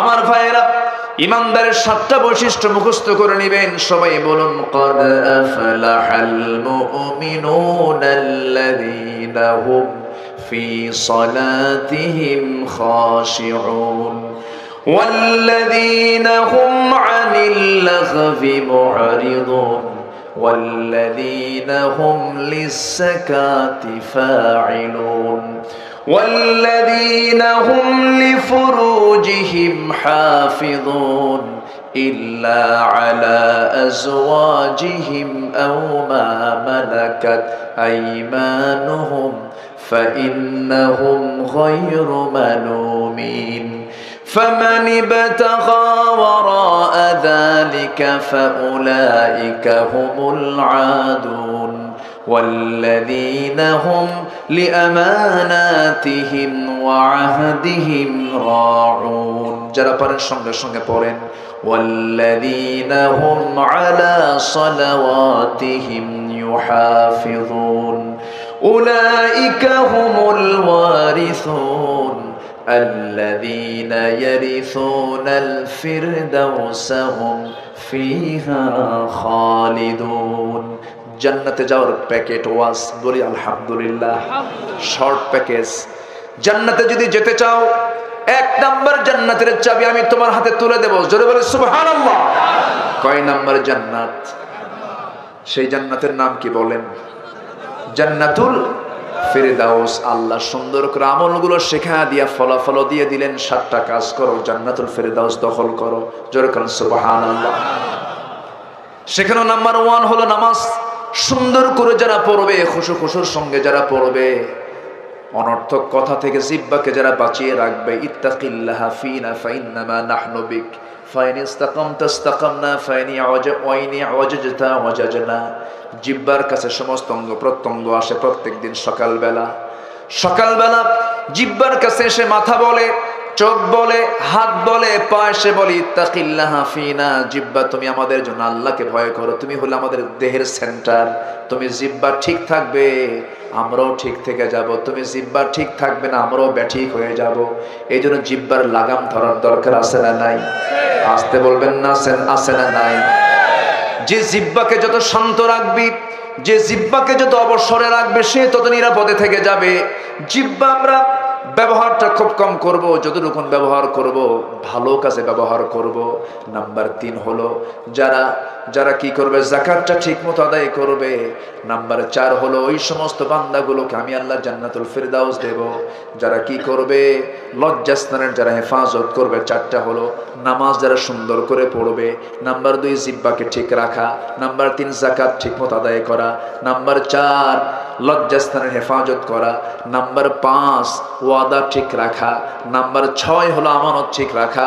নাম্বার 7 আবার নামাজ দিয়ে শেষ করলেন, যারা নামাজটার ব্যাপারে যত্নশীল হবে আল্লাহ বলছেন, বান্দা আমি তোমাকে জান্নাতুল ফিরদাউসের মালিক বানাইয়া দেব। জোরে বলে সুবহানাল্লাহ। জান্নাতুল ফিরদাউসটা কোথায়? কোথায় বলেন? হ্যাঁ, মহেশপুর। কিছু কথা বলেন আপনারা। এই ওঠে কেন? এই যে ভাই রে, ও ভাই, ও ভাই, কোনো খবরই নেই। আমার একটা বৈশিষ্ট্য কি জানেন? মাহফিল থেকে সামনের লোক উঠলেই আমার ওয়াজ হেরে যায়, আমি ওয়াজ খুঁজে পাই না। একটু বসেন না, এত দূর থেকে কষ্ট করে আসলাম, সবাইকে নিয়ে যদি দোয়াই না করতে পারি, তুরস্কের মানুষগুলোর কি অবস্থা দেখেন না?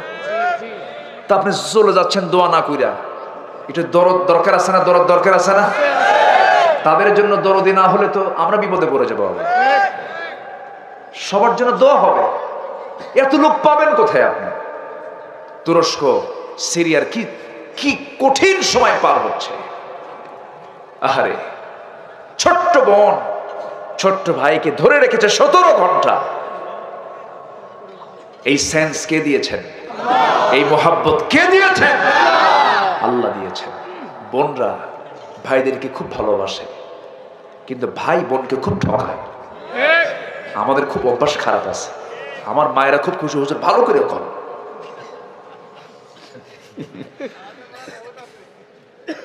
সবাইকে জান্নাত পেতে চান?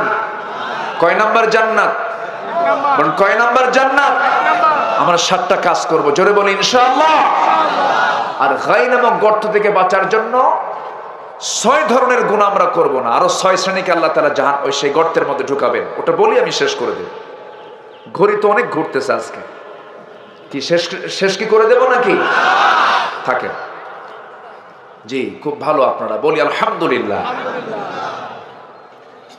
জান্নাতুল ফিরদাউসটা কোথায়? অনেক দূর, কিন্তু জান্নাতুল ফিরদাউসটা কেউ কেউ বর্ণনা করেছেন আরশ আজিমের সবচেয়ে নিকটতম বাসিন্দা হবে জান্নাতুল ফিরদাউসের মেহমানরা। জোরে বলে সুবহানাল্লাহ। সে আরশ আজিমের পাশাপাশি কি আমরা থাকতে চাই না? আসতে বলে থাকতে চাই। একজন মহিলা সুন্দর করে দোয়া করেছেন। আপনি আবার কই যান? আসেন, সামনে আসেন, খালি নড়াচড়া করে সব। আসেন, বসেন। একজন মহিলা আরশ আজিমের মেহমান হতে চেয়েছেন। আরশ আজিম মানে শ্রেষ্ঠ সঙ্গী হতে চেয়েছেন, শ্রেষ্ঠ সাথী হতে চেয়েছেন। সেই মহিলার নাম হলো আসিয়া আলাইহিস সালাতু ওয়াস সালাম। নাম শুনেছেন তো সবাই? আচ্ছা, কার বউ? কার বউ বলেন? অনেক মহিলাকে, হুজুর আমার স্বামীটা ভালো না, ফেরাউনের মতো। কি কথা কি বুঝতেছেন? আমাদেরকে অনেকে প্রশ্ন করে। হুজুর আজকে বিকেলে একজন প্রশ্ন করেছে, হুজুর আপনি আগামীকাল অমুক জায়গায় আসবেন, তা আপনি এই বিষয়ে একটু কথা বলবেন। হ্যাঁ, এই আমার স্বামী ভালো না, এই ওই। মেয়েদের মধ্যে স্বামীর সুনাম বেশি না দুর্নাম বেশি? বলেন তো। এই অভ্যাসটা কি ভালো? আজ থেকে এই অভ্যাসটা কি ভালো? যদি কিছু হয় সামনাসামনি বলা উচিত, অথবা মুরব্বীকে বলা উচিত। থার্ড পারসনকে, যে সমস্ত মহিলা স্বামীর কোনো বদনাম গায়, ওই মহিলার অবশ্যই এই অপরাধ থেকে ছোট না বড়? স্বামীর দোষ থাকতে পারে, দুজন মিলে অ্যাডজাস্ট করবেন। না হলো মুরব্বীকে বলবেন, যাকে বললে কাজ হবে তাকে বলবেন। গোটা দুনিয়া বলে বেড়ায়, আছে আসতে বলে, আছে না নাই? তোমার স্বামীটা কেমন? কত মানুষই না কাউয়া আছে, এরকম আছে না? না, এগুলো করা যাবে না। আসিয়া আলাইহিস সালাতু ওয়াস সালামের স্বামীটা ছিল ফেরাউন। কত সভ্য লোক এই মহিলার স্বামী। আমার ভাইয়েরা, তাহলে জান্নাত আমার আল্লাহর আরশ আজিমের পাশাপাশি মেহমান যদি আমরা হতে চাই, অবশ্যই আল্লাহ তাআলা বলছেন তোমাকে 7টা কাজ করতে হবে। নামাজ দিয়ে শুরু, নামাজ দিয়ে শেষ। এই জায়গায় আল্লাহ তাআলা নামাজ দিয়ে শুরু করেছেন, নামাজ নষ্ট করো না। এই নামাজ নষ্ট করলে, নফসের দাসত্ব করলে, মেয়ে মানুষ দেখলে ফেল ফেল করে তাকায় থাকে, এমন কিছু যুবক আছে না? নাই? মনে হয় কোনোদিন দেখে নাই। এ আছে নাকি? এই যুবকরা আসো না, এরকম কিছু আছে না যুবক? আছে। তুমি যে মেয়ের দিকে তাকায় আছো, পর নারীর দিকে তাকায় আছো, তোমার ঘরেও তো বোন আছে, তোমার ঘরেও তো নিজের মা আছে, সেই দিকে একটু তাকানো দরকার। এক সাহাবী নতুন ইসলাম কবুল করে রাসূলকে লক্ষ্য করে বলছেন, ইয়া রাসূলুল্লাহি, সব বাদ দেব কিন্তু জেনা বাদ দেব না। রাসূল বলছেন, সাহাবী জেনা যেহেতু বাদ দেবেন, আমি একটা প্রশ্ন করে কি, তোমার মার সঙ্গে জেনা যদি কেউ করতে আসে, হুজুর আমি তাকে জব করব। তোমার স্ত্রীর সঙ্গে যদি কেউ জেনা করতে আসে, হুজুর আমি সহ্য করতে পারবো না, মেয়ের সঙ্গে সহ্য করতে পারবো না। রাসূল বললেন, সাহাবী রে, জেনার যে তুমি অনুমতি চাও, তুমি যার সঙ্গে জেনা করতে যাবে সে তো কারো না কারো মা, কারো না কারো বোন, কারো না কারো মেয়ে। সাহাবীর চক্ষু বেয়ে টপ টপ করে পানি পড়ছে, আর কেঁদে কেঁদে বলছেন, হুজুর আল্লাহর কসম করি আজকে থেকে সকল জেনার কাজ আমি বন্ধ করে দিলাম। জোরে বলি সুবহানাল্লাহ। যুবক, তোমার চরিত্রকে সুন্দর করতে হবে, সুন্দর এই সমাজটাকে সুন্দর করার জন্য যুবক তোমাকে এগিয়ে আসতে হবে। একটা মানুষের জীবনের সবচেয়ে বড় সম্পদ হলো উন্নত চরিত্র। কি চরিত্র বলো? যুবকরা, তোমাদের জন্য আমি 3টা মেসেজ দিয়ে যাব। কয়টা মেসেজ? 3টা কাজ করবা তুমি যুবক, তোমার জীবনে কোনো রিজিকের কোনো অভাব থাকবে না। তুমি 3টা কাজ করবে, আল্লাহ তাআলা তোমার রিজিকটাকে যা দিতেন আল্লাহ তার ডাবল বানায় দিবেন। জোরে বলি সুবহানাল্লাহ। শুনবা যুবকরা? আগ্রহ আছে তোমাদের? কি করি? সময় আছে? আছে সময়? ফজর কাজা হবে না তো? পড়বেন তো নামাজ? ফজর হবে তো ইনশাআল্লাহ? আর কতক্ষণ থাকবেন আপনারা বলেন?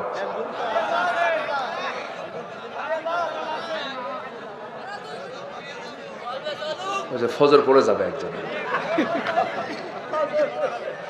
আচ্ছা দেখা যাক, থাকেন আপনারা, আমি চলে যাই, আর কি করব। খুব ভালো, জোরে বলি আলহামদুলিল্লাহ। সম্মানিত ভাইয়েরা, তাহলে গাই নামক গর্ত কোরআনে সরাসরি এসেছে 2 শ্রেণীর জন্য, গাই নামক গর্ত আর 6টা অপরাধ যারা করবে। 1 নম্বর হলো যারা জেনা করতে করতে পাকা জেনাকার, আর শাইখুজ জানি, আর শাইখুজ জানি, যারা বুড়া জেনাকার। আছে না নাই? আসতে বলবেন না, আছে না নাই? আল্লাহ তাআলা এই জেনাকারদেরকে ওই গাই নামক গর্তের মধ্যে ঢুকাবেন।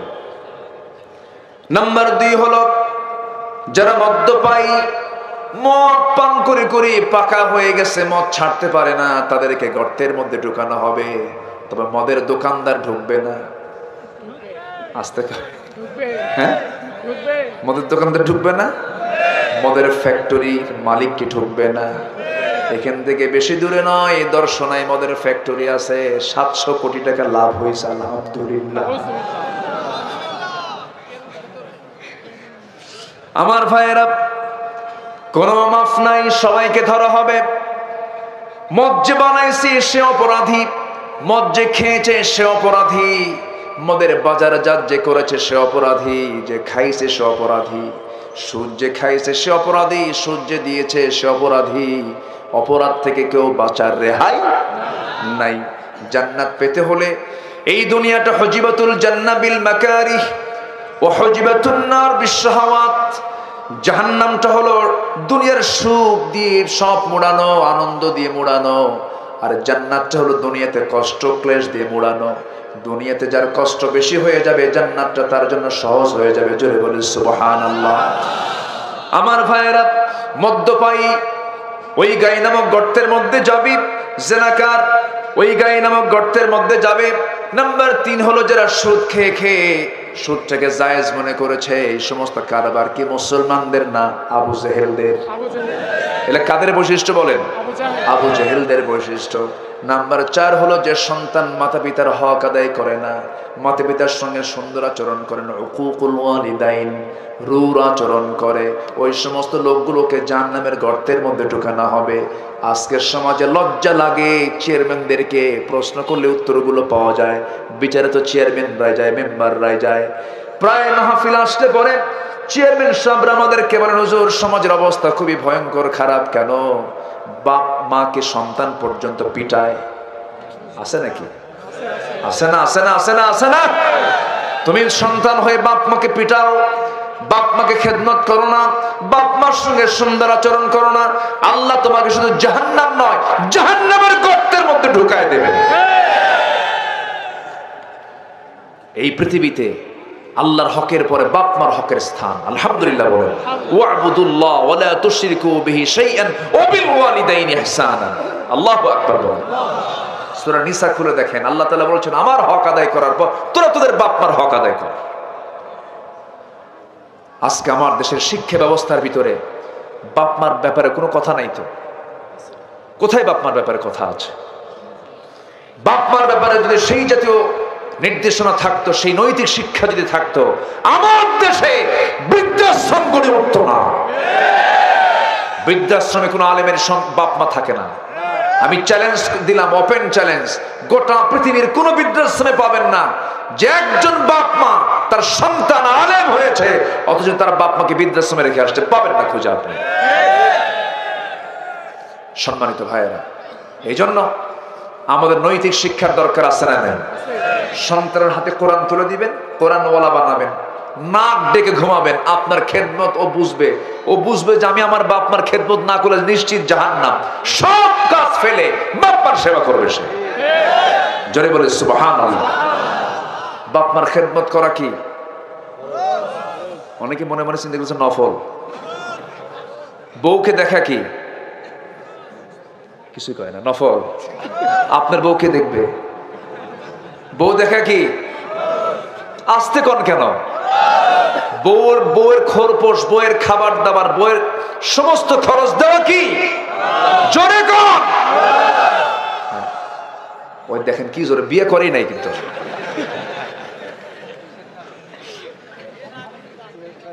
ও ওরা চেষ্টায় আছে। 14 ফেব্রুয়ারি আসতেছে তো,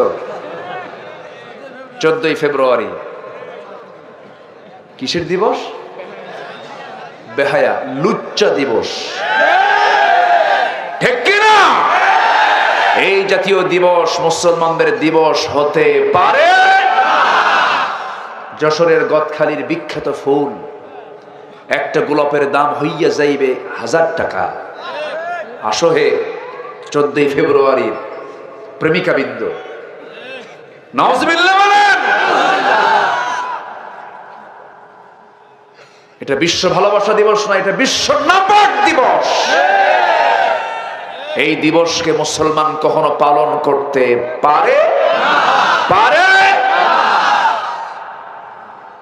এই দিন যুবকরা তোমরা বাইরে যাবে না, কোনো ফুল হাতে নিবে না। মুসলমানদের ভালোবাসা একদিন না প্রতিদিন? প্রতিদিন না প্রতিক্ষণ? 24 ঘন্টা আমাদের ভালোবাসা। বাপ মার প্রতি আছে না নাই? ভাইদের প্রতি আছে না নাই? বোনদের প্রতি আছে না নাই? দিনী ভাইদের উপর আছে না নাই? মুসলমানদের উপর আছে না নাই? সকল মানবতার উপর আছে না নাই? সকল প্রাণীর উপর আছে না নাই? নির্দিষ্ট কোনো দিন ভালোবাসা যাবে না। আমরা ভালোবাসি 24 ঘন্টা। বলি আলহামদুলিল্লাহ। বাস। বদমাইশ কিছু আছে, এগুলো করে। ওই দিন কত নারী যে তার চরিত্র হারাবে আল্লাহ জানে। এগুলো নোংরামির সাথে আমাদের কোনো সম্পর্ক নাই। মেয়েদের গায়ে বোরকা পরতে হবে। মেয়েদের বোরকা পরা কি? আরো জোরে, আরো জোরে। বোরকা নাকি জঙ্গির পোশাক? আল্লাহু আকবার নাকি দলীয় স্লোগান? তাহলে আজানের মধ্যে যে আল্লাহু আকবার আছে, আছে না নাই? নামাজ আল্লাহু আকবার আছে না নাই? আচ্ছা, রুকুতে আল্লাহু আকবার আছে না নাই? সিজদায় আছে না নাই? তাহলে সব জায়গায় আল্লাহু আকবার আছে। যখন মরে যাব, জানাজায় আছে? মনে আছে তো? জানাজাতেও আছে। মানুষ তো মরে যাওয়ার পরে সোজা হয়, মরার আগে তো সোজা হয় না। সাপ ব্যাংকে ধরেছে। সাপ তো জালিম, ব্যাংক তো মাজলুম। সাপ তো ব্যাংক তো দুর্বল, তো দুর্বল মাজলুম ব্যাংক সাপকে বলছে, মামা আমিও জঙ্গলে থাকি, তুমিও জঙ্গলে থাকো, দুইজন মিলেমিশেই থাকি, তুমি আমার উপরে জুলুম করো কেন? তুমিও কীট পতঙ্গ খাও, আমিও কীট পতঙ্গ খাই, তোমার ধরতে আসো কেন? সাপ ভাই বেটা তো এত কথা বলিস কেন? এই কথা বলে খপ করে ধরছে। যখনই ধরছে তখন ব্যাংক তো বাঁচার জন্য চেষ্টা করতেছে, গ্যাঙর গ্যাঙর আওয়াজ। সলিমুদ্দির কানে যখন আওয়াজটা গেছে, হাতে কি উঠবে? এই লাঠি মারবে কারে? মাজলুম না জালেম? জালেমকে মারবে। খুঁজতেছে সাপ কই, খুঁজতে খুঁজতেই সাপ পাইছে। ও তো ব্যস্ত হলো ব্যাংক খেতে, পিছন দিক থেকে এসে এমন জোরে গ্রীবায় মেরেছে, ঘাড়ে এমন জোরে মারছে, এক আঘাতে সোজা সাপের মুখ থেকে ব্যাংকটা এক লাফ মেরে সামনে পড়ে বলতেছে, মামা সোজা তো হইলেই মামা, কিন্তু মরার পর। ঠিক কিনা? পিটন আসবে, আসবে পিটন। সাপ রূপী পাপগুলোকে দমন করার জন্য পিটনের দরকার আছে না নাই? মুসার শক্ত লাঠি নিয়ে মোকাবেলা করতে রাজি আছেন কারা কারা? হাত উঁচু করে দেখা।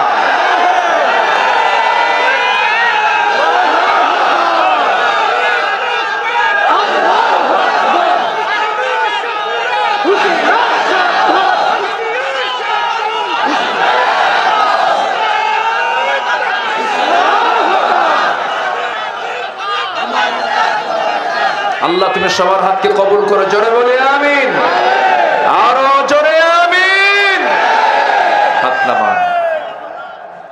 সম্মানিত ভাইয়েরা, তাহলে এই তাকবীর ছিল, আছে, কালিমাতুল্লাহি হিয়াল উলিয়া ওয়া রাব্বাকা ফাকাব্বির। তুমি তোমার রবের নাম ছোট করে নিও না, বড় করে নাও। কার কথা? আল্লাহ। ইযা লাকীতুম ফিআতান ফাসবুতু ওয়াযকুরুল্লাহা কাসীরা। আল্লাহর নামটা তুমি বেশি করে নাও। ছোট আওয়াজে না বড় আওয়াজে? মুসলমানদের বদরের বিজয় এসেছে এই আওয়াজ দিয়া, উহুদের বিজয় এসেছে এই আওয়াজ দিয়া, খন্দকের বিজয় এসেছে এই আওয়াজ দিয়া। এই আওয়াজ নিয়ে আমরা থাকতে চাই।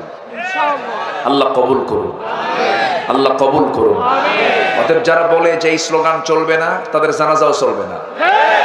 জানাজা না দিয়ে কুত্তা বিলাইয়ের মতো বিদায় করা দরকার। ঠিক কিনা? আল্লাহ পাক সবাইকে বোঝার তৌফিক দান করুন। আমিন।